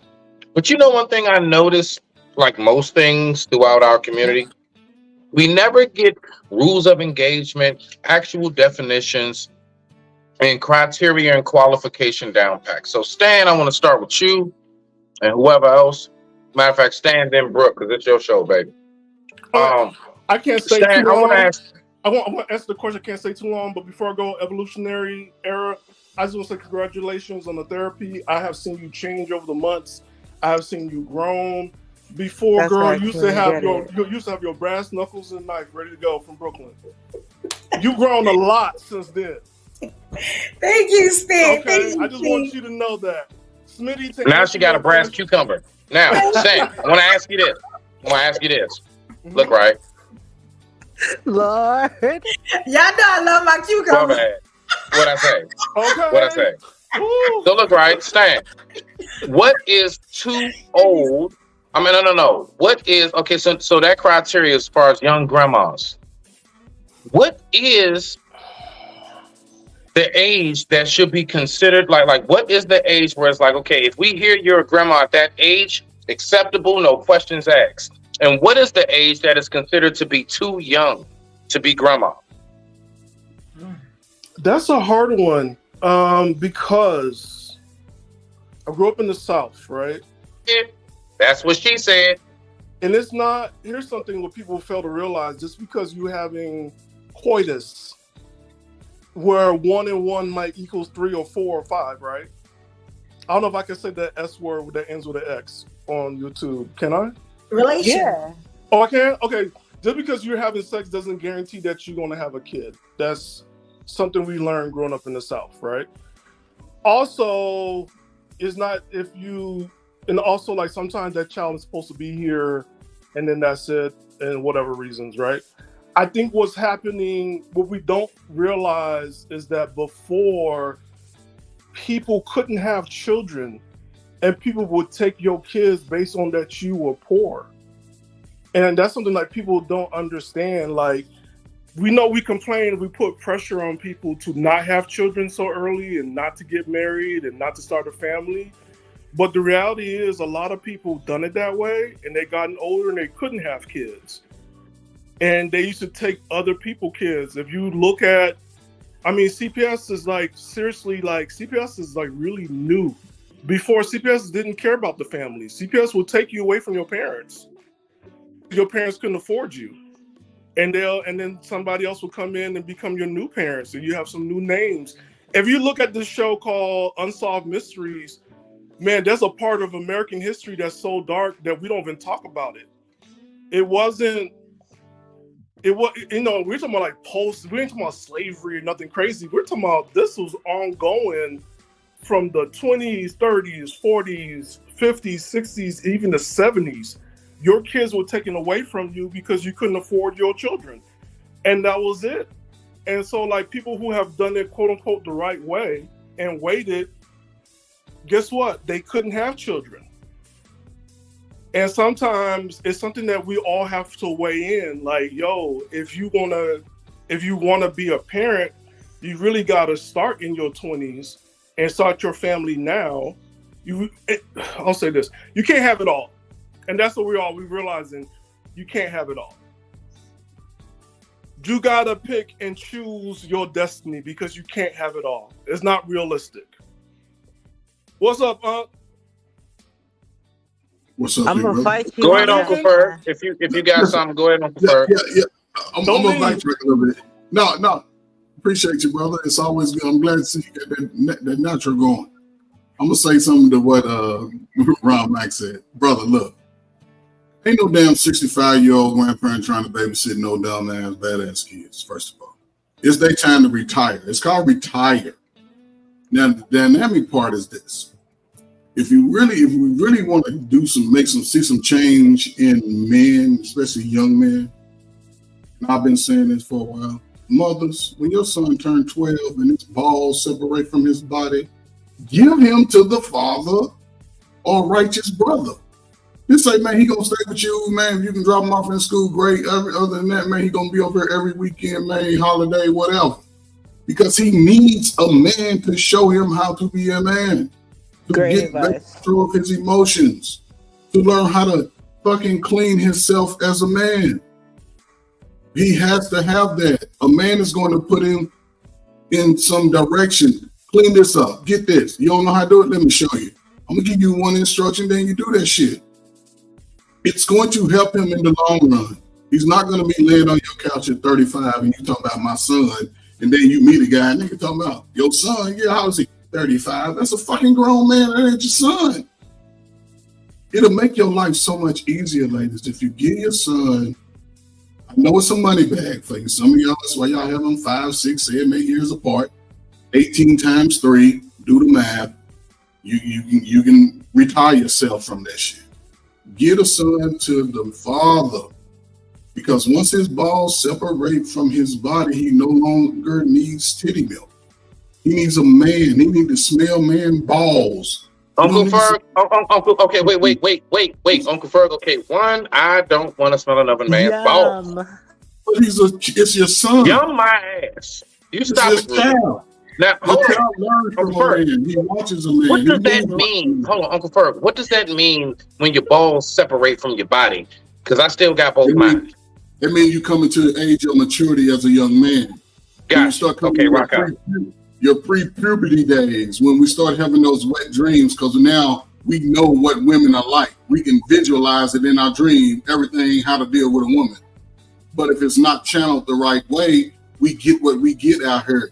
Children having sexual deviant children. There's nothing wrong with having children young, because mothers always had children young. But a mother, once she had that child, she understood she had to give up certain things.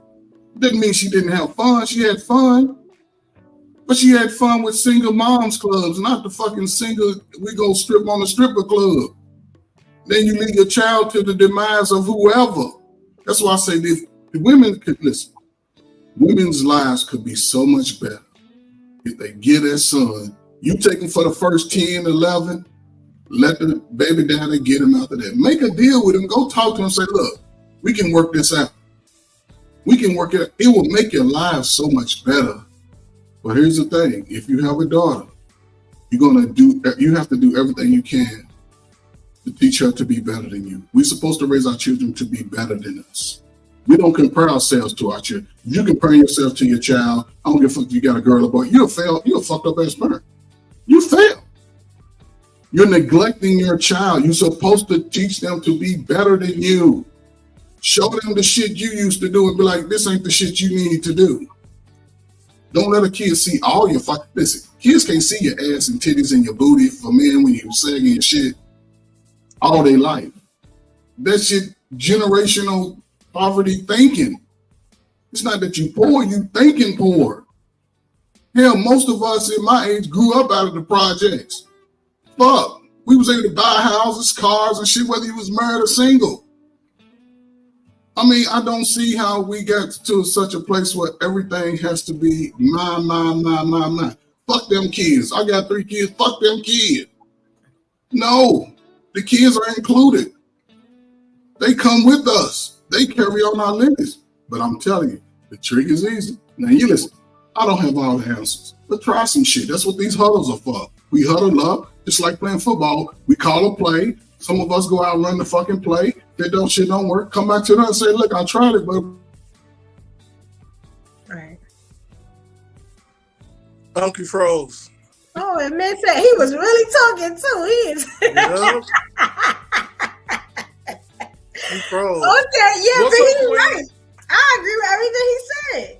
He probably got his hands down. I'll give you an example of that for me growing up.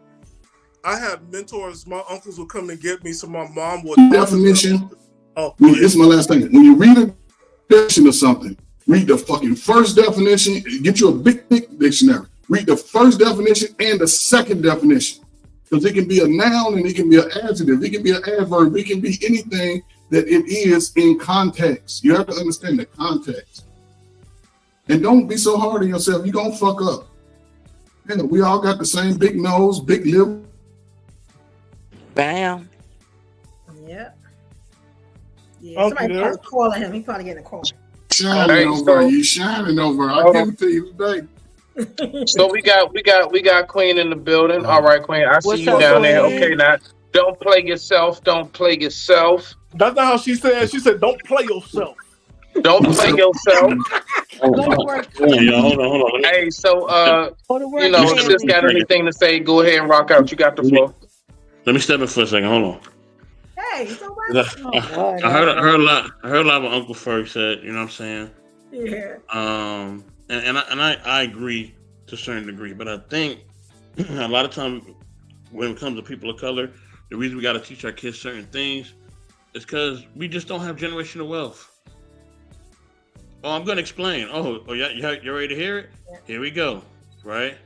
See, other coaches, little Michael, right? Or or you can have little Peter, right? Or little Steve, right? He could be a whole crackhead, right? He'd be a tranny, be cross-dressing, right? And he will still be the boss of your son, right? He will still be the boss of your son. You know why? Because his people control the money. When you control the money and economics, you control what you can do. You can be a straight demon, but he who controls the money and the resources get to decide what they want to do. As they say, what? To the victor goes the spoils, right? we can't do that here because we don't control things out here. You know what I mean? This is not ours. You know what I'm saying? You know, we will forever be renting because we are under somebody else's laws, rules, and delegation. You know what I'm saying? You know why I salute, you know, what they're doing in Haiti, salute the stand. You know what I mean? Because in Haiti, the people there, right, they're fighting so hard because they are like, nah, we gonna decide what we gonna do. You know what I'm saying? I think Uncle Ferg about to bounce. Salute Uncle Ferg. I don't know if he's leaving.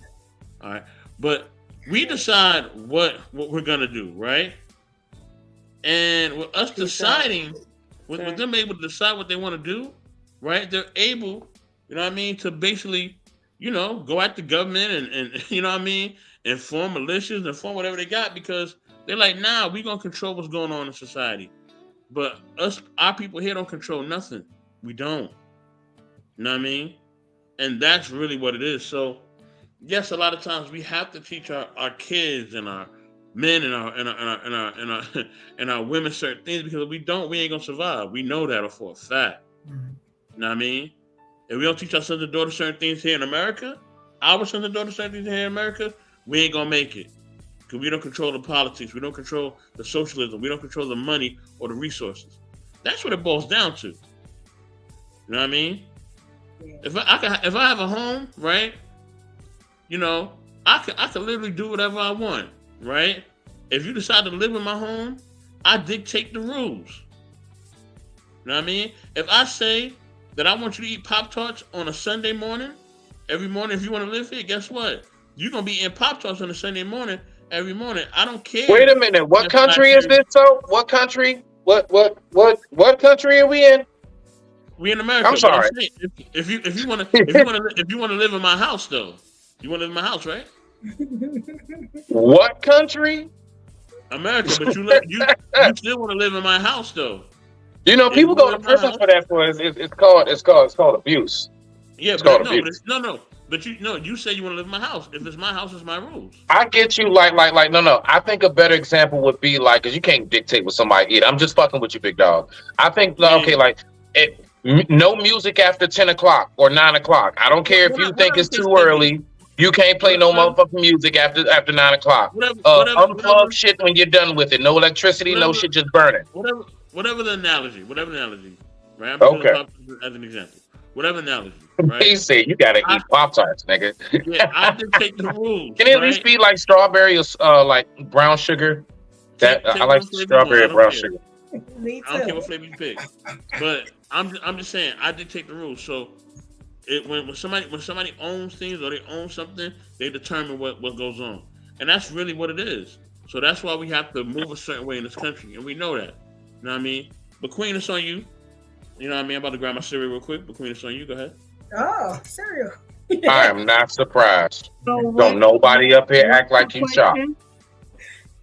What's the question you guys are answering? We done talked about so much. Like right now, where are you at right now? What do you like? We were talking about like parents and like. No, remember it was like how old is too old to be a grandparent? Mm-hmm. Well, these days. At what age is it considered? If you heard your girlfriend or whoever, somebody, they're now a grandparent. What age would you hear and be like, "Oh, that sounds about right"? What age would you hear, "I'm a grandparent," and you're like, "Already?"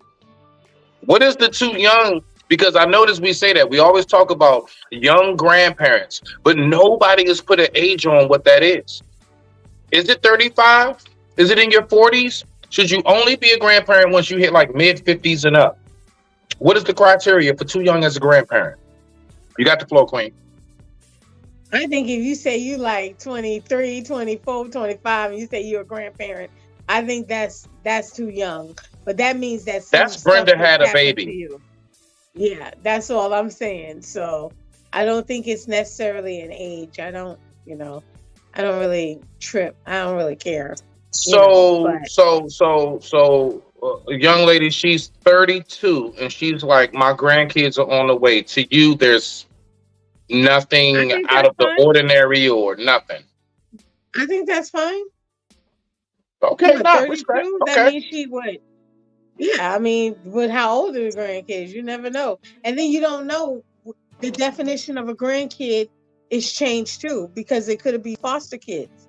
She They could have 32. foster kids that are She grandkids. 32. Her daughters who having kids is 22 and 20, and they got their kids on the way. Boom. Yeah.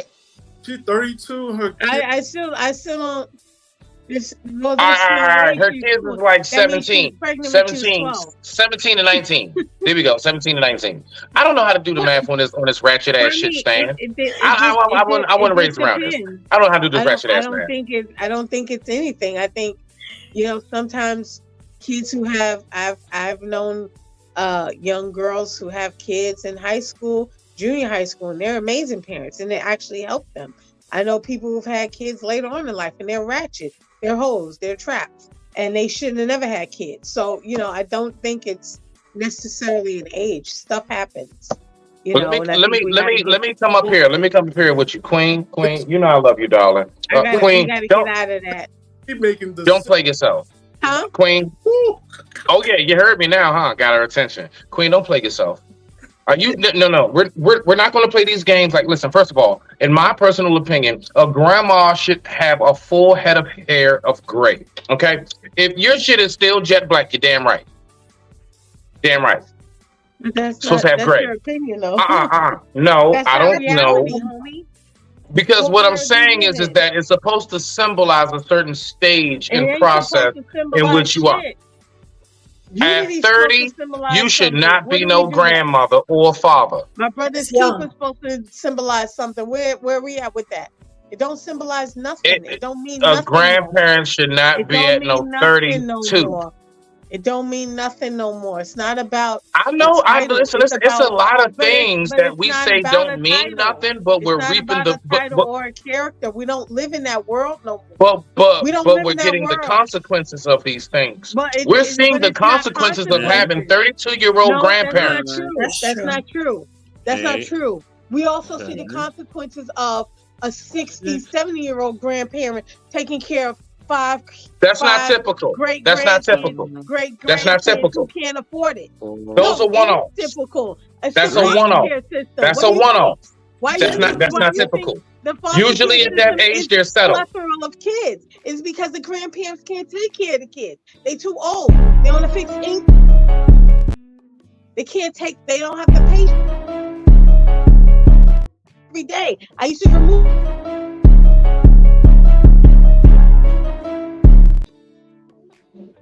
Stop talking. Everyone, please stop talking. All right. I'm going to move on. I got one last video. All right. We almost at the 2 hour and 30-minute mark. I want to go. I want to get up out of here because I got stuff to do. All right. Queen, please come back.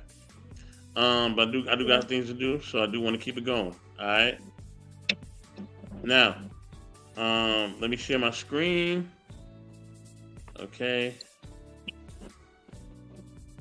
Okay, so this one's gonna be a heavy one. We're gonna end with a heavy one, but it's random, so I just pulled it up and it came up, and this is what it is. All right, fair use, everyone. Fair use, fair use, fair use. All right. The queen come back up. Okay, she's here. Good. All right, fair use, everyone. I didn't mute my mic. Oh, that's M3. Okay. I didn't mute my mic. Salute M3.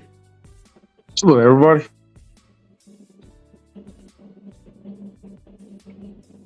The man says, I'm tired. Inquire. Probe. Demand him to elaborate, because tired is different.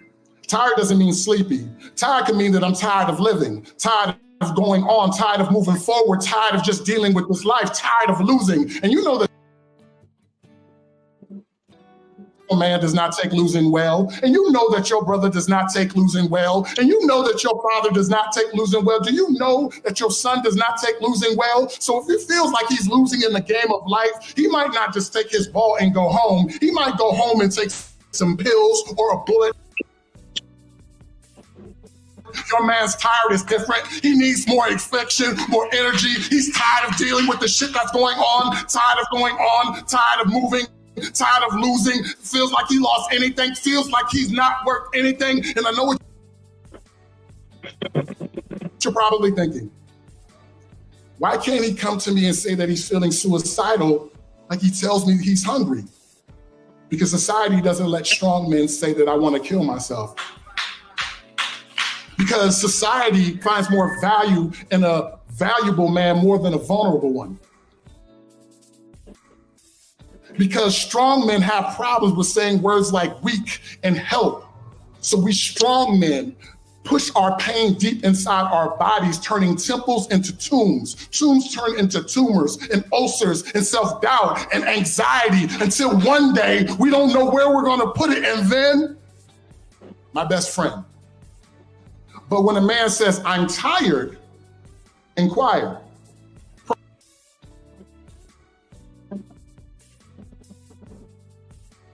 Ooh. Ooh, I'm gonna let Stan handle that one first. Yeah, I know this is right up Stan's alley. Yeah, go ahead, Stan.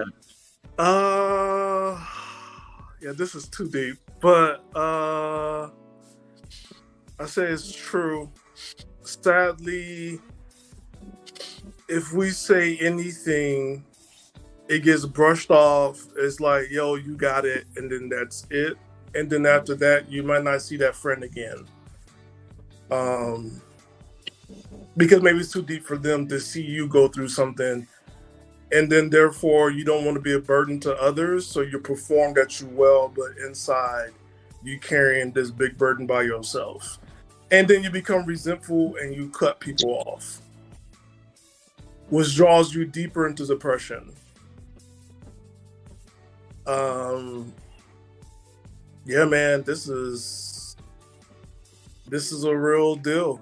I think a lot of men, especially black men, go through this. And before, when I was growing up, I always wondered why all the men disappeared. Not saying that they, what's the word I'm looking for? When they didn't transition into the next life, but they just checked out. They just mentally was not there. They just had their beer, sat down on that couch, and was just waiting for time to pass by.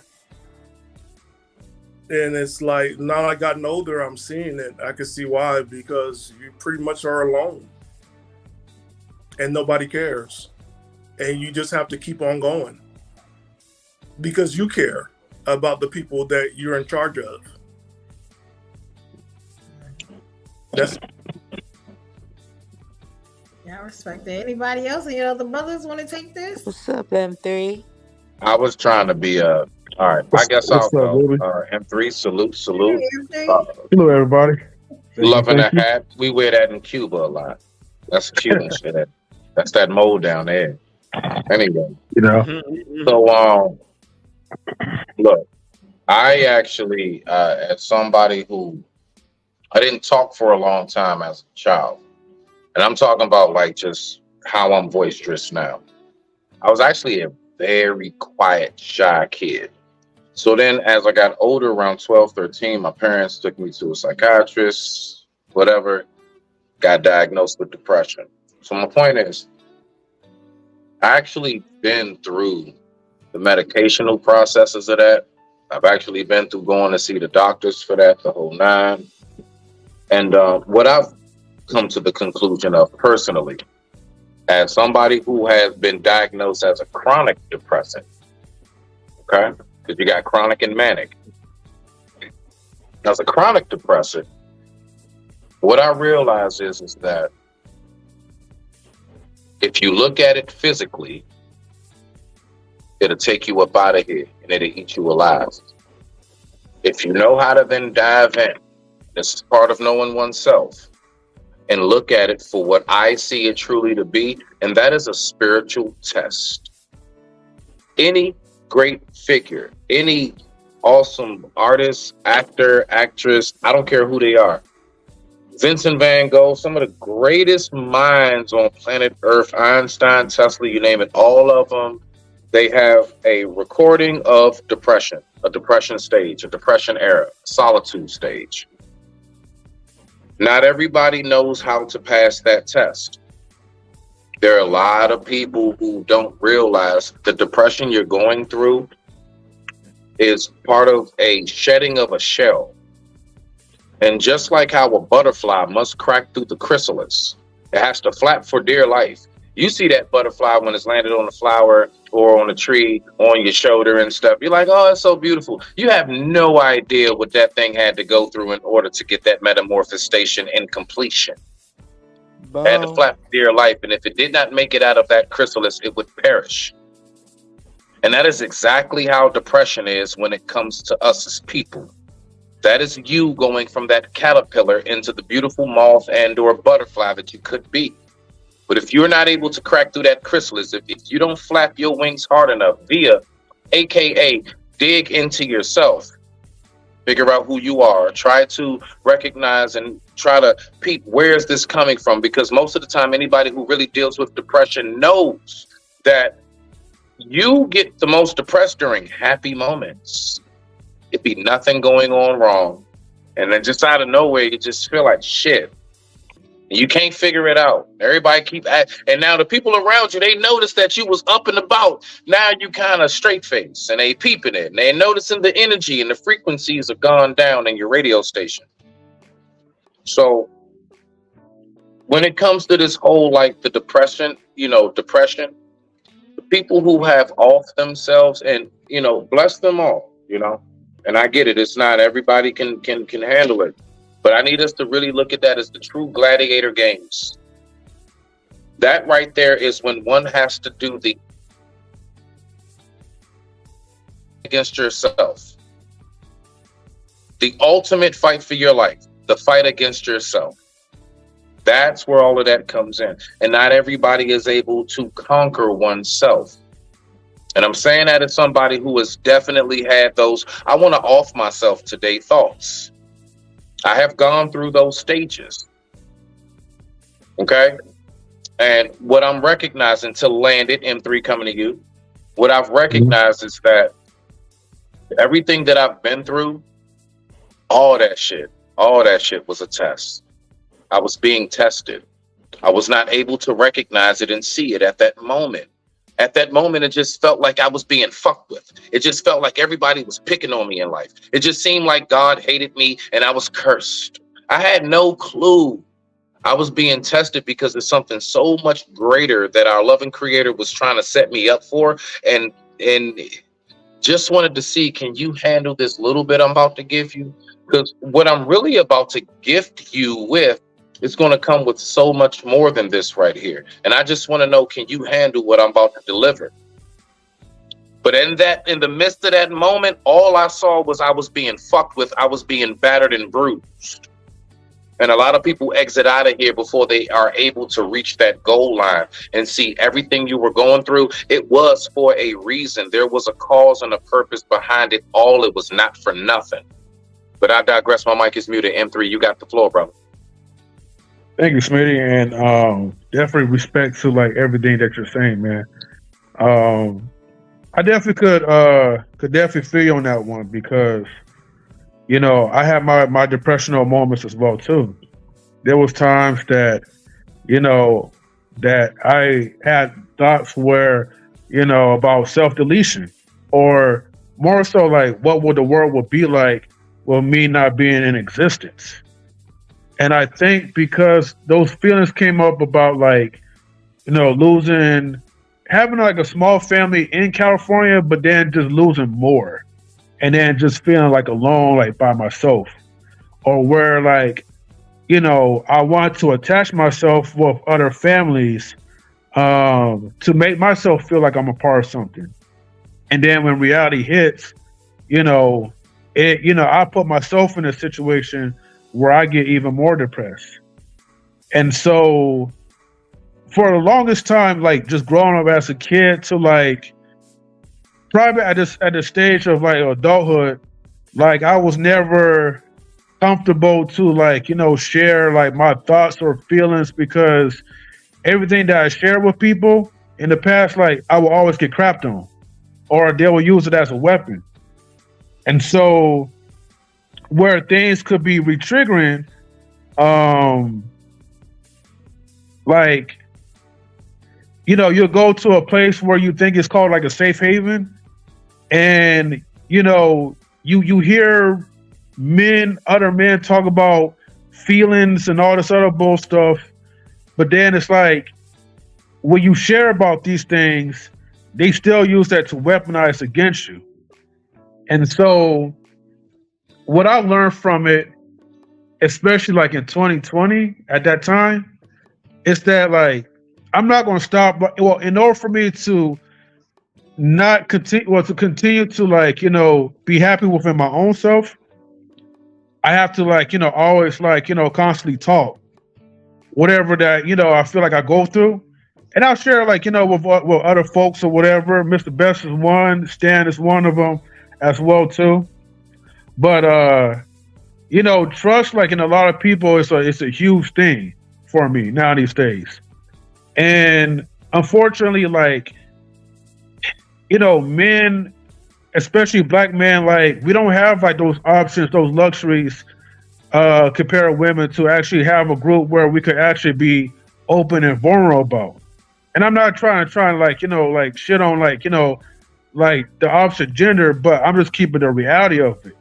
Like we have to actually constantly be careful of who we're talking about or how we're feeling, because like we're always going to be looked at as weak people whenever we share and we feel stuff. You know what I mean? Where it be like to like other women or to like other guys, or where it be like for family or certain other groups. So it's like, you know, we're always gotta like, you know, put on like this type of shell. But for me, like, I just know like when I'm just like honest, like, you know, like where I'm at, even though at the moment it's uncomfortable, it makes me feel better because I'm not really worrying about what the other person is thinking, what I'm going through. I'm just trying to get it out so then I don't put it into like, you know, practicals or whatever, you know? So, but I know we do live like in a rough time where it's like you go to social media, you know, you're always hearing about like how weak it is like to be vulnerable. And if you soak all that stuff in, you're going to actually really like, you know, like believe that. But anyways, you know, it's just a part of life, unfortunately. And there's other outlets that you could deal with it. But honestly, it just depends on like, you know, like, you know, who you turn to, who you talk to or whatever, and how you feel that maybe those people that you're talking to or whatever methods you're doing to get out of your depressional slump is making you feel better by expressing it. You can't express it to anybody. You can't express it to a professional therapist. You gotta actually try to express it to someone that you could actually trust, in my personal opinion. And even if it was a therapist, you know, it has to be a person that actually have the tools to actually come make you feel comfortable or make you feel safe. And I think that's where a lot of men, we kind of get stuck because we don't really see like a safe haven that is tailored for us. I know it's out there, but it's really hard to really kind of search when we're already coming with baggage and other trust issues. So I digress on this one. Thank you for being vulnerable on that. Yeah, thank all y'all for being vulnerable. Yeah, For real. Man. Ruby, it's on you, or Evolution, or St. Mac, whoever, I don't know. Well, I think it's important to remember, like for instance, like he kept saying inquire, right? Like if somebody's going through if someone's tired, it's like, and definitely like at being a woman, sometimes I feel like people need to read my mind, and that's not fair, you know. And sometimes it's just a simple question can go a long way. And I think that maybe if we've been conditioned to just take, we can just maybe ask like how we can give a little bit, you know what I'm saying? And sometimes it doesn't even take much to be a friend to somebody. And I just feel like I'm really just blown away by M3's what M3 shared, because you just never know. Like I kept thinking about one of my favorite comedians, Robin Williams, and just how funny and happy he is all the time, and you just never know like what people have under that iceberg, And so, anywho, I just wanted to express my gratitude on that, and I'm good. Word. Man, Appreciate it. anybody else want to build? I mean, I have a couple things. I just want to make sure everybody got days on. I ain't want to be, but it's like this, look right. A lot of people make what finding yourself and the growth of one, we really do make it a lot more difficult than what it really is. If you notice with anybody who's ever been at Stan, I know you here with me on this one, martial art movies back in the day, right? So we would look at these martial art movies and it would always be the sensei talking to young grasshopper, if you would call, and sensei would be saying something and it'll be so simple. Wax on, wax on. And it was such a deep, profound meaning within it, but it really was that simple. And I'm saying that to say, a lot of times we overcomplicate figuring out who we are. How do we do that typically? Because we keep trying to find gratification for one's inner self from exterior places. You keep trying to figure out who you are on the inside from the gratification of others and what they have to say about your post, or what somebody has to say about what you're driving, what somebody has to say about this and that. You're looking for everything about you from the outside, and it doesn't start there. We all know it starts within. Just like how, even if you go back to a biblical sense on it, it's not what enters the heart that files a man or whatever. It is what proceeded from the heart. Again, to my Christian brothers and sisters, that does not mean you're allowed to eat pork. No, what that is saying specifically is this, because they always love to use that motherfucker. They love to say that one for that. Now, we can eat it because it ain't what goes into the body, so that means we can eat this wine. No, you can't, nigga. No, you can't. But I'm gonna leave that alone. No, you can't. You ain't supposed to do that. But listen, right? I'm with you, bro. But listen, right?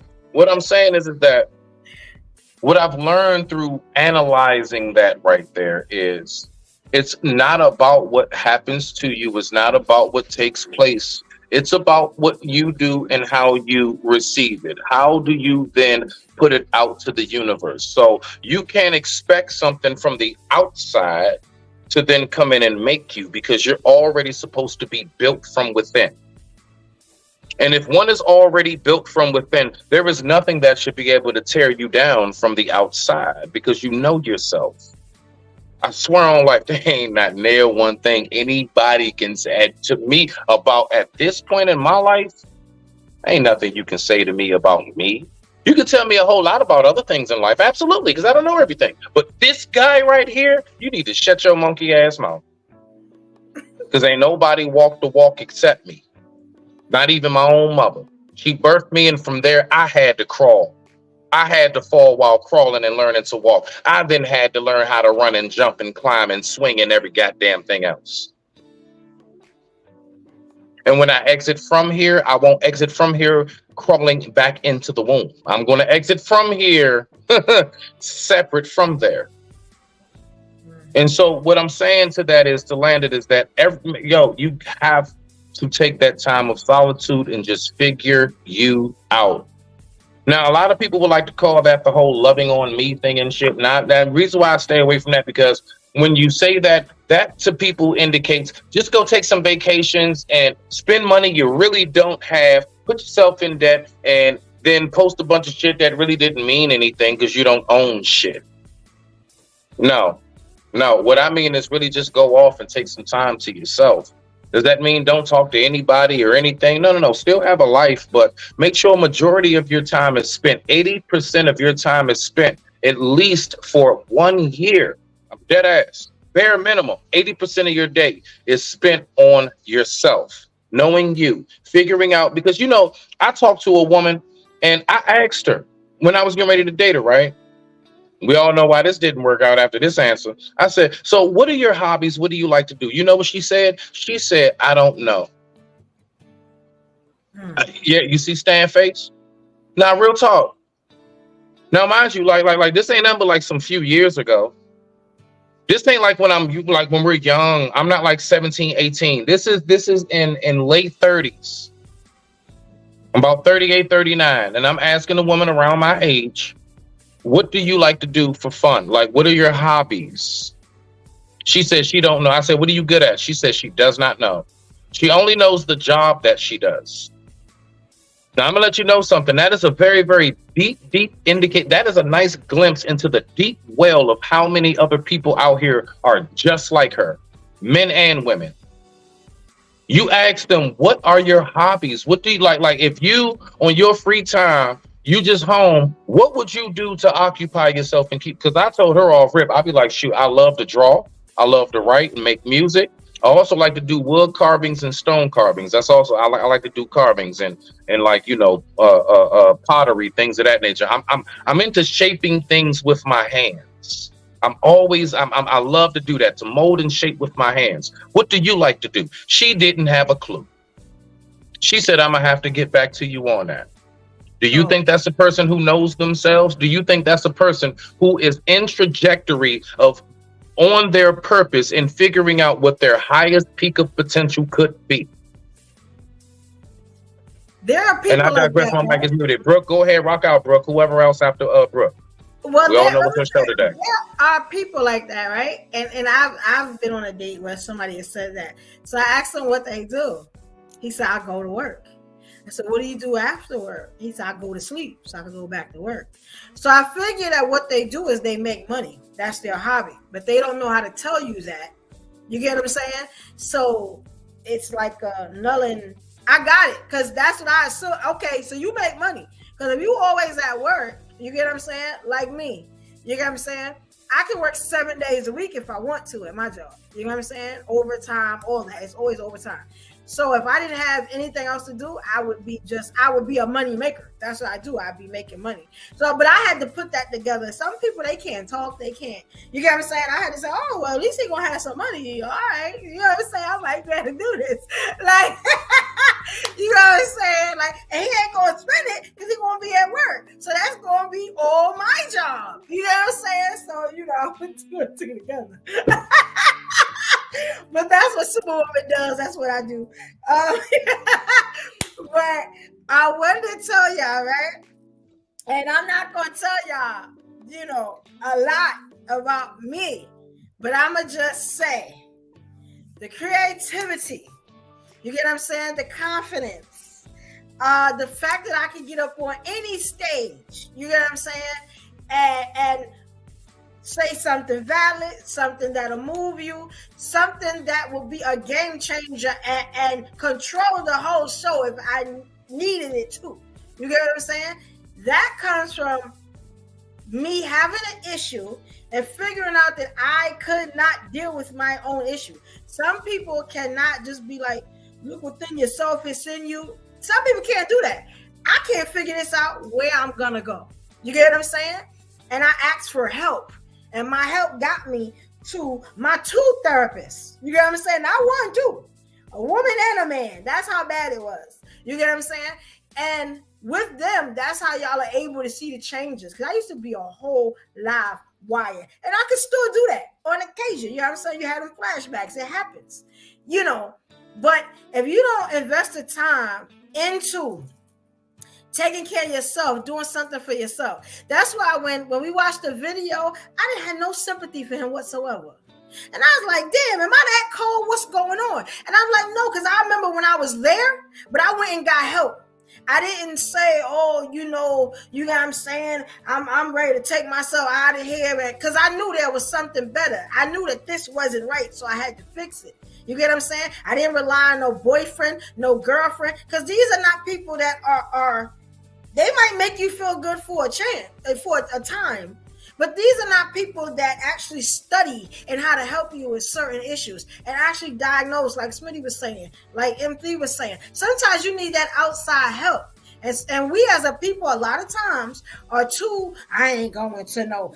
Can't no doctor tell me this, tell me that. You know what I'm saying? But let the bullet hit you. Where you going? You know what I'm saying? Like, we just can't pick and choose what we gonna do. You know what I'm saying? It's like, look, the brain, that need help too sometimes. You know what I'm saying?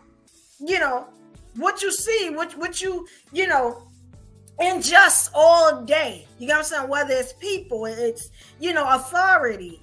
You know what I'm saying? Now, I know my job watch this sometimes, so I ain't gonna say too much. I'm just about my situation, but I'm just gonna say, like, sometimes you have to go outside yourself, and they got it now to where you can go to the therapist and say, hey, I don't like this therapist.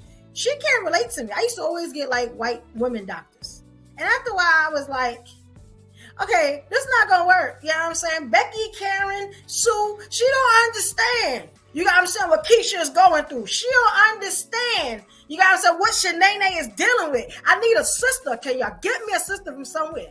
They gave me 2 sisters. You know what I'm saying? Then I said, you know what? It's times I want to understand the brothers, and I need to understand why I'm so aggressive. And this can't be the feminine side of me. So where is this coming from? I said, you know what? Give me a brother. Give me a big man dingo brother. You know what I'm saying? One that he understand when I say I need that thing. You know what I'm saying? And that's what they gave me. So you can get anything you want now.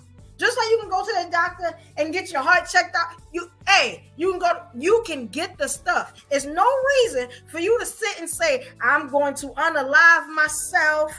You know what I'm saying? Because my people ain't acting right. Because let me tell you, sometimes your people, your friends, your family could be your worst enemies. Sometimes they help you unalive yourself. You know what I'm saying? Especially if they got something to gain. You know what I'm saying? After you go, shout out to my family. You know what I'm saying? Like, yeah, it happens like that. You know, so sometimes you got to get away. And I think that if our community stepped up out their egos and went and got that help, a lot of stuff that's happening today would not be happening. If I hadn't got that help, when I tell you, you couldn't say nothing to me, I was putting my hands on you. You know what I'm saying? Where was I going with that? You know what I'm saying? My business wouldn't be thriving. I'd just be messed up. I wouldn't have nothing. You get what I'm saying? But you got to get out of that ego. You know, if you can find a good church, I found a great church. That say, hey, look, girl, we see all the gifts you have. And we know you like the pastor, because Lord Jesus, I love my pastor. Shout out to you, pastor. You know what I'm saying?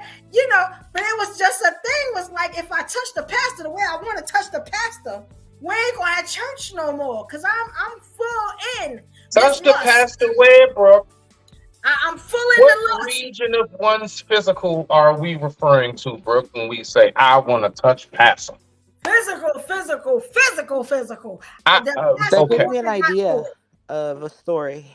He'd have threw that Bible away. You know what I'm saying? It'd have been no more. You know what I'm saying? So I had to get myself together. Why am I having these feelings? Like, so who would be baptized in that moment, you or him?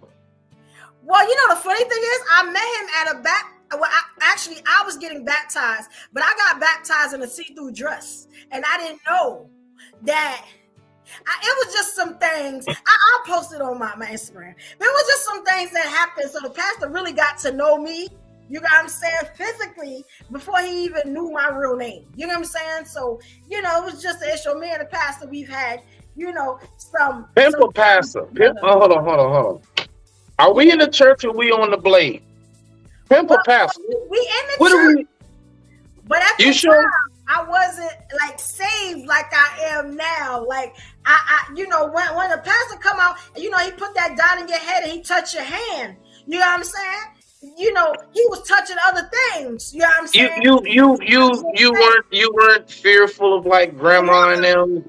And mama. So I had to get my mind together. That's all I'm saying. Sometimes you got to get your mind together. Because I was in full lust. I have a good lawyer. Good. Like, my pastor is beautiful. Call that Ruby, Brooke. Call that Ruby. Yeah, like, I'm going to be honest. If my pastor didn't look so good, I probably wouldn't have went to the church. I'm just going to be honest. He keep my focus. Wait a minute. Hold on. Wait a minute. I thought we went to the church to get closer to the Lord. I thought we went to the church to figure out more of the word. I thought we went to the church for fellowship. You trying to tell me on this day, Brooke, in 2024, that you was going to church because Pastor had them looks and Pastor had them, Pastor had the figure and all of this shit. Pastor whole zaddy, I'm gonna be honest, and he kept my focus because I used to go to people's churches, some of the best. Did you say zaddy? And they wouldn't keep my focus. Did you say zaddy? That he's a zaddy, yes. Yeah, Oh, like never mind, my bad. Trey, like Trey from Yes, that I like all that. So some people are visual. This is another thing, and you will learn this in therapy. All this. You found a white pimp that preaches the word? Yes. Let me tell you something. Because you. She said yes. Good. Okay. You you said yes. Okay. Go ahead, bro. My pastor look real good. No, what? My pastor look real good. You know what I'm saying? Good enough to buy a short set. You know what I'm saying? What does that have to do with fellowship and the word? Because that's how I got into the fellowship and in the word. That's why I started going to church. You know what I'm saying? That's why I go to Bible study. Yeah. Like now, you know what I'm saying? And some of the people know how I feel about the pastor in the church from our past. I need some more wine. Or past interactions. Need some more wine.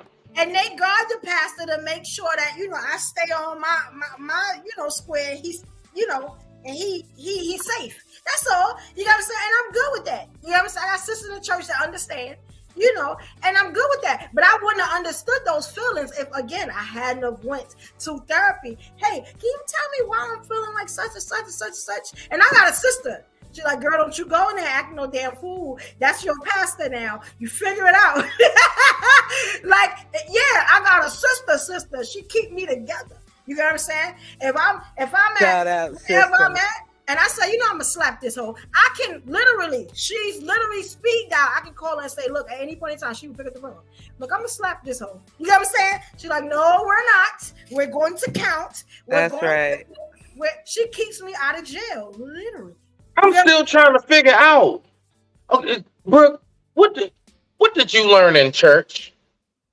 I learned so much in church now, so much. Whereas before, Give me two things. Give me two things. Feel nothing. I feel a lot when I'm in church now. I feel No. Give me 2 times it was a sermon, and pastor was talking about a certain sermon and a certain passage in the book, in the word, and you was like, oh my goodness, that's so hit home. Give me 1 time. Fuck it. We're gonna take it down. Give me one. So I'll take it back to the first thing I learned, right? This is gonna sound weird to y'all. Now I didn't get all of this from the church. Not after what you said. Okay, but you know how when the pastor, how they give you the first day, God made the heavens, God made the earth, and then when you get to the second, when you get around almost that Matthew chapter, I had a couple of questions. Now I went to the pastor, right? Because I wanted to figure out why, did Joseph not want to get married to Mary once he figured out that she was pregnant by the Holy Spirit? Now, that's not it. Now, y'all got to look at that because y'all got to really read into that. Now, I went to the Muslims at first because I had a Muslim homeboy, and he was like, no, with that, you got to go back to Adam and Eve to figure out why Joseph felt like that. He probably referred you back to Old Testament. Keep going. When I went to Adam and Eve, I found out that Eve slept with the snake, with the serpent. Now, when I brought that back to the church, people was like, you can't keep doing this. So then when I came back, I said, you know what? So, God, Lord Jesus, it's going to sound bad. But I was like, so technically, Joseph was like every other man. You get what I'm saying? He wanted to find a way to back out of the marriage because they were engaged. You get what I'm saying? So he figured she got pregnant by the Holy Spirit. They all knew that. You know what I'm saying? So now all of a sudden you don't want to marry her because she's pregnant? But now that is Jesus, baby. Oh, you want to get props for that though, right? Because you the daddy now, right? When Jesus is Jesus. But before that, you wanted to, get up out the situation. Like a lot of black men do. Let's be honest. You know what I'm saying? I had an issue with that. Now, How we get thrown under the bus from you talking about the damn Bible? How did black men get thrown under the bus and we talking about biblical stories? How Joseph did we was get the here? first deadbeat daddy. Yes, he was. He was the first Shaquille O'Neal daddy there was. Y'all go back and look at it and tell me. I can't wait to the next show. Hit me in IG and tell me. Ron M3. Yeah. Ask the question, right? Somebody, damn it. Somebody, damn it. No, I need a break.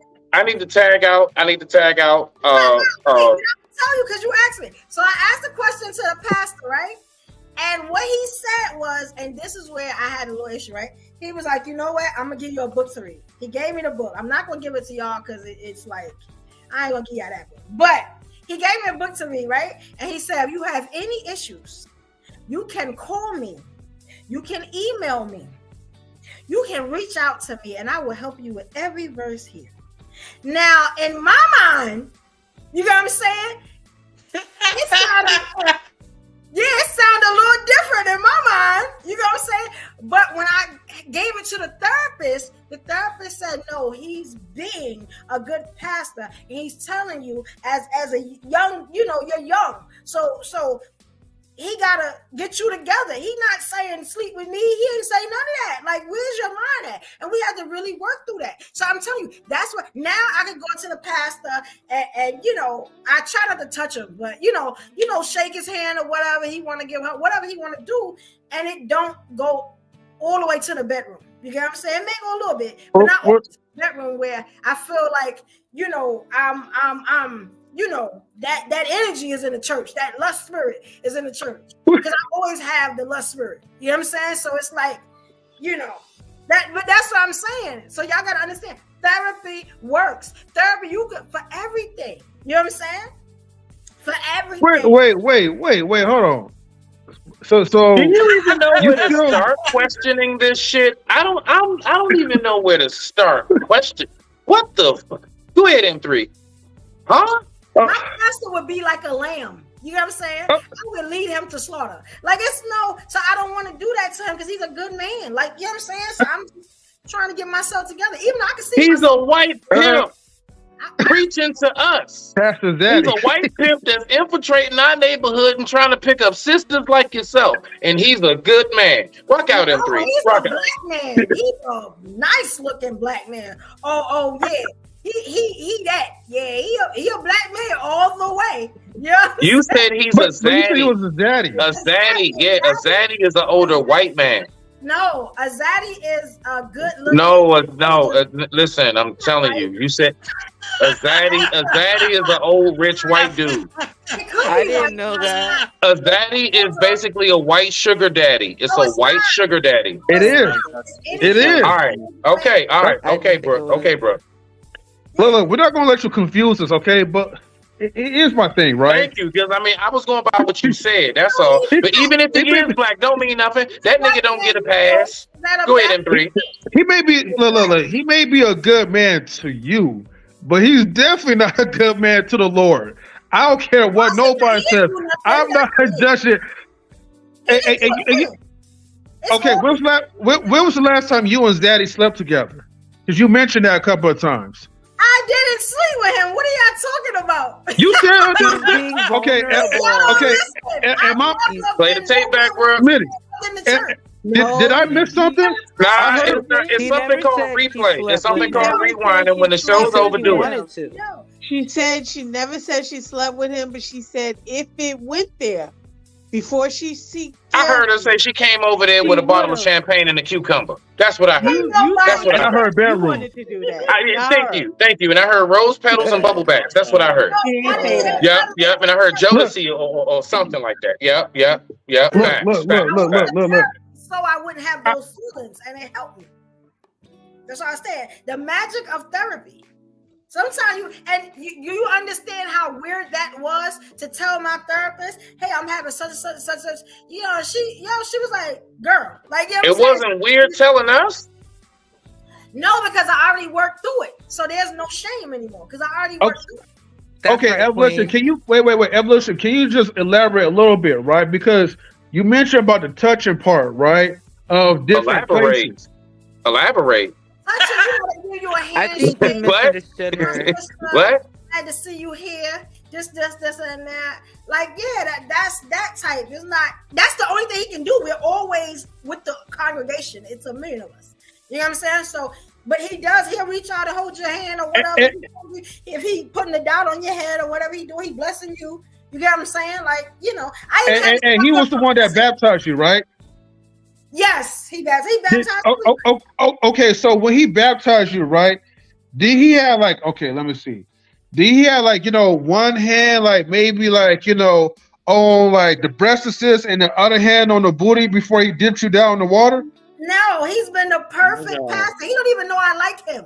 Everybody else know. He don't know nothing. You get what I'm saying?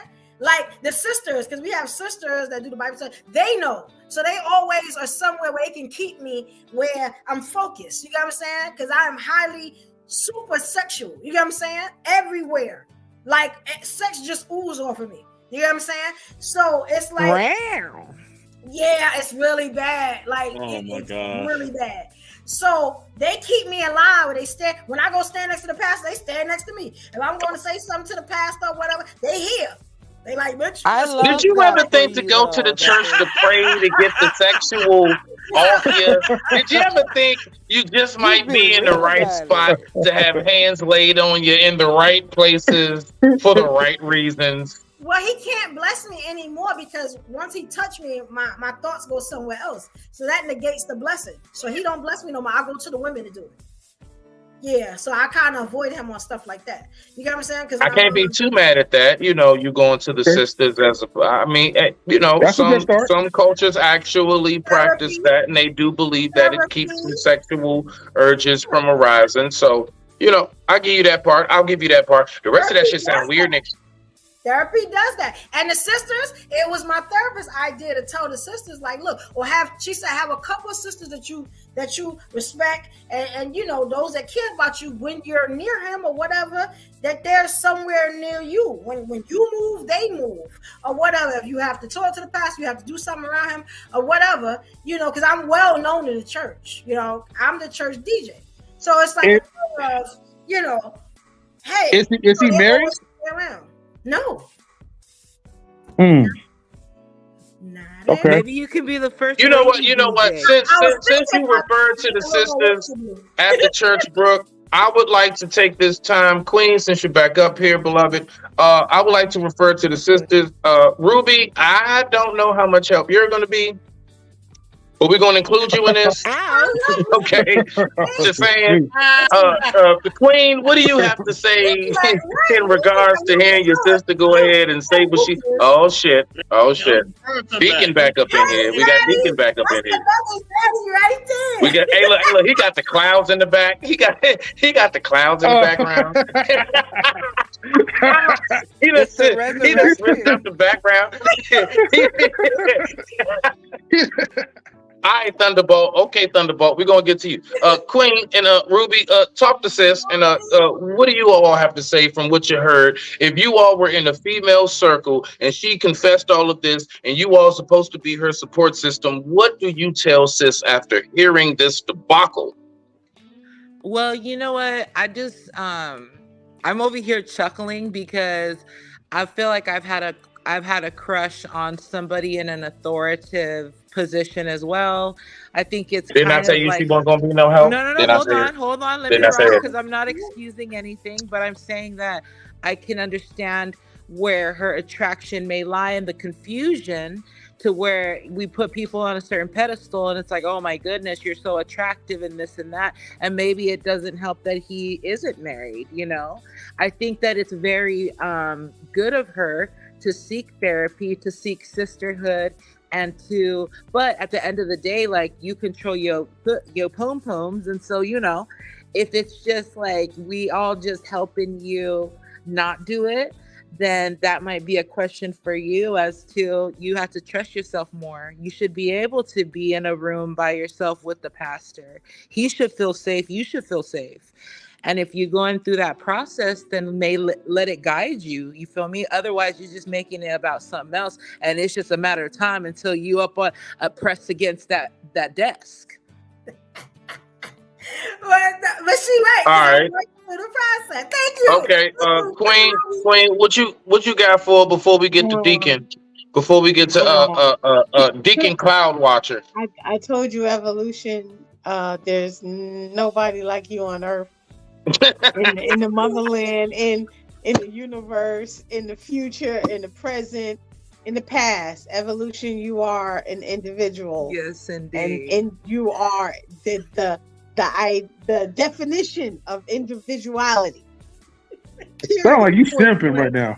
But I just want to say to you. I know where she at with it. She right there. I want to say to you is, okay, cool. We have attractions. We have feelings. You went to therapy. You're getting help. Cool.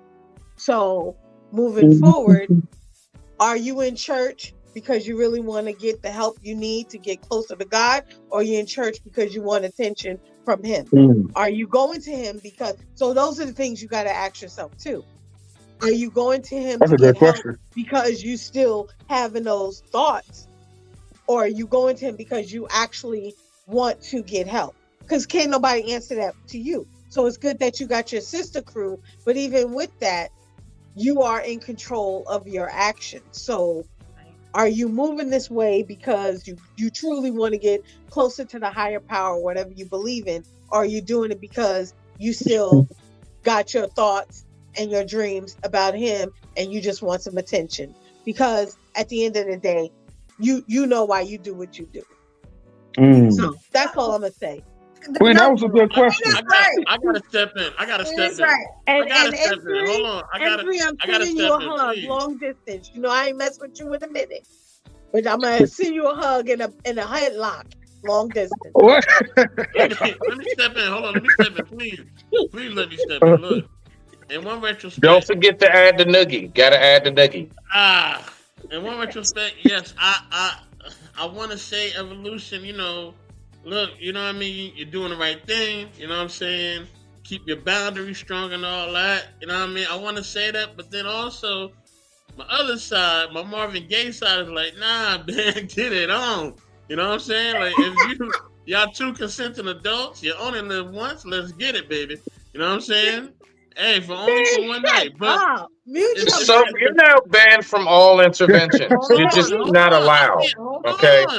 There's an intervention, so you just wait in the car. Hold on, y'all. The reason I'm saying is because what I'm telling you, right, and what I'm really getting at, right, on a real side, is the human dynamic, right? That's an everyday struggle for most everybody, right? Yeah, I know. I shouldn't knock down Miss Shirley, but Miss Shirley, man, she looking good right now. You know what I mean? Yeah, I know I shouldn't knock down Brother Thomas. I'm gonna put this on Brother Thomas today. That's the struggle. It's a struggle that we struggle with. It's a human struggle, and I think that for real, on a real note, like I think that's something that we don't really want to talk about, right? When in regards to our human nature, right? But that's a real thing, right?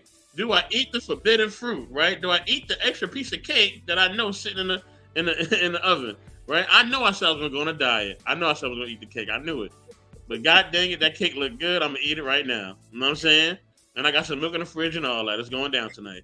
You know what I'm saying? So that's always our struggle. You know what I mean? Because sometimes we want to do the right thing, but it's hard. All right? It's a difficulty. She being real. She want to do the right thing, but she want to do it feel good too. And being with him may feel good. You know what I'm saying? On that level. So she's fighting. It's a battle, and I understand. So I think on a real note, like we can't look at it as it's weird or it's bad or whatever. Because I think we all go through that. I don't know no person on this planet that ain't never gone through that. Where you know it's somebody that you shouldn't be touching, that you want to touch. You know what I mean? Yeah. Or something you It's shouldn't the be authority doing, thing. but you want to do it. You know what I'm saying? It is We all been through that, so it is what it is. So Yeah. I feel on that. Yeah. But As keep a man doing tell your me- thing. Go to therapy and do what you got to do. That's But what I'm saying. if something does happen, whether you stay in control or you lose control, just understand you're a human being and you're still a good person. And hey, this may be your husband. I don't know. He's a single man. Maybe your husband. I don't know. No, that's why I'm telling y'all the power of therapy, because I have a thing for men and authority. Like when Trey Bird, when he said that he was in the military, that's solid for me. You know what I'm saying? Because I know that discipline. Like, you know what I'm saying? Most of my relationships have been with men, and I like the military. I've been with a guy from the Army, but it's something about the military that I like. The Army is cool. Because, you know what I'm saying, it's almost the same thing that the Marines, they go for. It's a harder process. Like, those are the gangsters, you know what I'm saying, when it comes to the service. So they got my full So the attention. PTSD. They like Main killers. The Marines, they show you how to really do that. what? What? They creative in everything that they do, and they back stay strong. Them Evolution, backs you don't need to date no stay strong. military man. The discipline is You attractive, you don't yes. need to date No no pastor military either. man. You don't Have need been no in some pastor real either. wars. Stay away You don't from need them, nobody, please. no pastors either. I like the killers though. Like most of my rings came from killing military dudes. They are trained killers. I love that. You know what I'm saying? That type of security you can't find nowhere. Like what? I love the killers. I don't know what it is about that. Like if a dude tell me he was in the service or something, I sleep better at night. You know what I'm saying? I'm good. As long as he like me, I'm safe. You know what I'm saying? Like, you know, and you could do stuff to them and tricks and all types of stuff, and they never be on they with everything. Like, I love it. You know what I'm saying? Not everything, but the stuff that count, they with it. You know what I'm saying? They open. Are you attracted to the gangsters as well too, and drug dealers? I mean, they do the same. Gangsters are straight. Nah, no, they Just don't. kidding. No, That's a they song. don't. Let me tell you. A gangster, my pops was a gangster. You know what I'm saying? I love him to death. So I was raised by a gangster, right? But it's the Marine is trained specifically. You know what I'm saying? It's a difference. And you would have to go with a Marine to see what I'm talking about. They built the last. They better than Ford Tough. You know what I'm saying? This man could be 80 and he's still knocking it out the park. You know what I'm saying? Stamina on 100. A Marine will sneak up on your ass. A Marine will sneak up on you, and you never know. Yeah. They'll snipe it. A Marine will snipe you from 500 feet. Beep. Yeah. So And I had a sharpshooter when I had a that's a Marine. sharpshooter. For You know most what of I'm them. Most of them. The ones that have problems adjusting. Yeah. Yeah. Black people, we ain't made to be killers like that. We defenders, and that's how we defend a lot, but we ain't made to go out. It ain't in your genes, man. That's why y'all fighting. You a young man. You supposed to be stronger than a motherfucker, mentally and physically. Mm-hmm. And you ain't got to spend a dime, except do exercise. You know, eat right, take find your lady, make her cook the good food you buy or grow, whichever one you decide. It ain't hard. It ain't hard to do. How old are you? About 35? I'm about to be 40 like this year. See, this is your time. Your window's right there. 40 years old, you age out, brother. You better get to work. Stop standing around. You age out in America. Wow. You age out because if you ain't got an extensive work history, where your Social Security gonna come from? Your kids? You got kids? No, I ain't got no kids. Look, I ain't picking on you. I'm loving on you as a man. I'm just all I'm doing. So Yeah. I just see how I'm telling you. It's a different world than what you think, and you can be a king in that motherfucker if you just get to work right now. Definitely. At 40 years old, this is your age of reason. You gonna be a lamb or a lion? Right. I saw the lion back there. Which one you gotta choose? I'm a Leo. And when you choose, remember it's certain characteristics about both that you're gonna have to be a part of. So don't even think about the lamb and the lion. In life, which one you gonna be, and that's with everything you do. And sometimes you have to be the lamb and the lion depending on the situation. Yeah. With your children, Yeah, because they both play different roles. So what role do you want to play for the rest of your life? And so you ain't gotta say it. Just think about it. Take it with you to come back and tell me in 2 weeks. Oh, sure. I already know. Oh, you know? Okay. So you say you know? You say you know? So can you do it in the next 5 years? Hands down. You can all Oh, yeah. As long as I put my mind and my heart into it. Oh, no. It's got to be there. You said you already know, so I'm going to ask you. So what is it that you already know that you're going to do? Sure. I already know where I want to be. Like as far as my career advancement, my So goals as a man. at 40 years old, at 40 years old, you 10 years behind. You're a black man. You don't start a career at 40. You start that motherfucker at 25, 30. No, I'm already in my career, but I'm talking about advancing even further. So you want to have loose money to invest in the Ponzi scheme that's out there, right?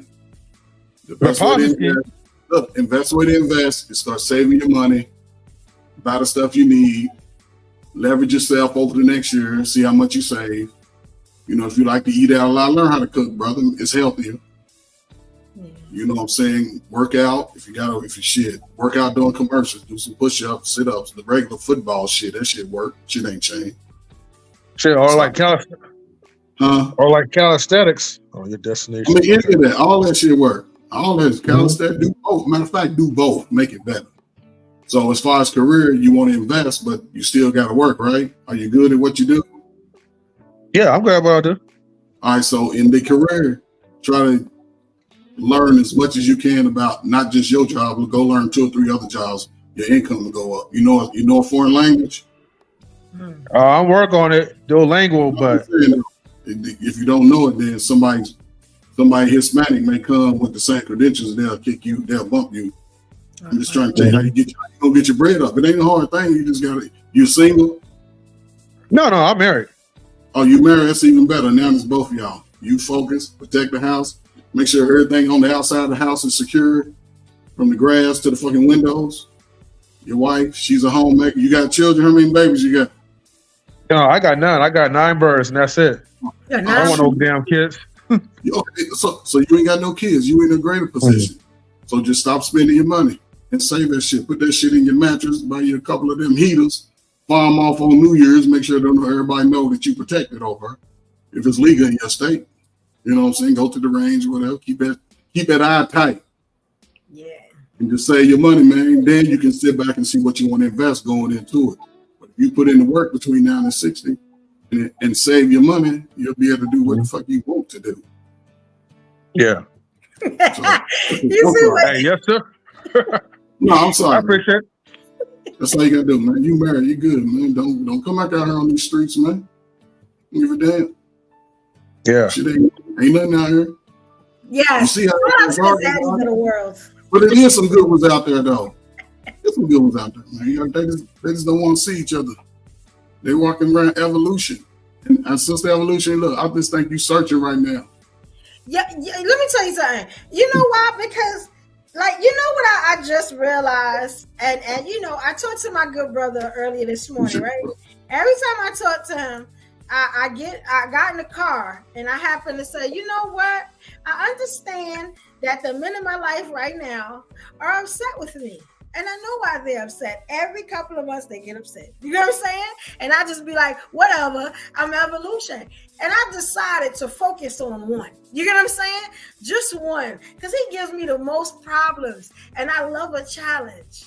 You know what I'm saying? And I just want to get inside his head and figure out, could we work together or not? You know what I'm saying? Now, this will probably be my 3rd ring. You know what I'm saying? If it work.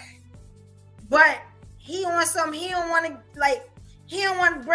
I don't want to break. And I feel like if we break, we'd be great together.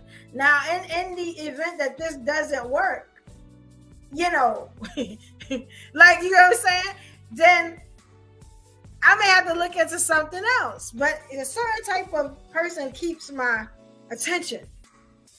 But I don't know if they're the right person for me. You know what I'm saying? So now I'm talking here. I'm probably going to bring that to my therapist too to figure out what's what. You know what I'm saying? You know, people say he crazy, but then they say I'm crazy too. So it's like, you know what I'm saying? Our crazies may work well together. You know what I'm saying? You know, you never know. But the dating pool out here is terrible right now. Terrible. You know what I'm saying? So it's very hard to find somebody that, one, you even like. You know what I'm saying? You could, God forbid, you could, you know what I'm saying? You know, spend a whole lifetime with, or whatever life you got yet. You know what I'm saying? So I feel like if you find somebody you kind of like them, you can see yourself being with them, you just better go ahead, because it's nothing out here. Like, this dating pool is not. It's no. And I'm not outside like I used to be. You know what I'm saying? So I'm not meeting a lot of people. I feel like once I get outside, maybe the summertime, I'll meet more people.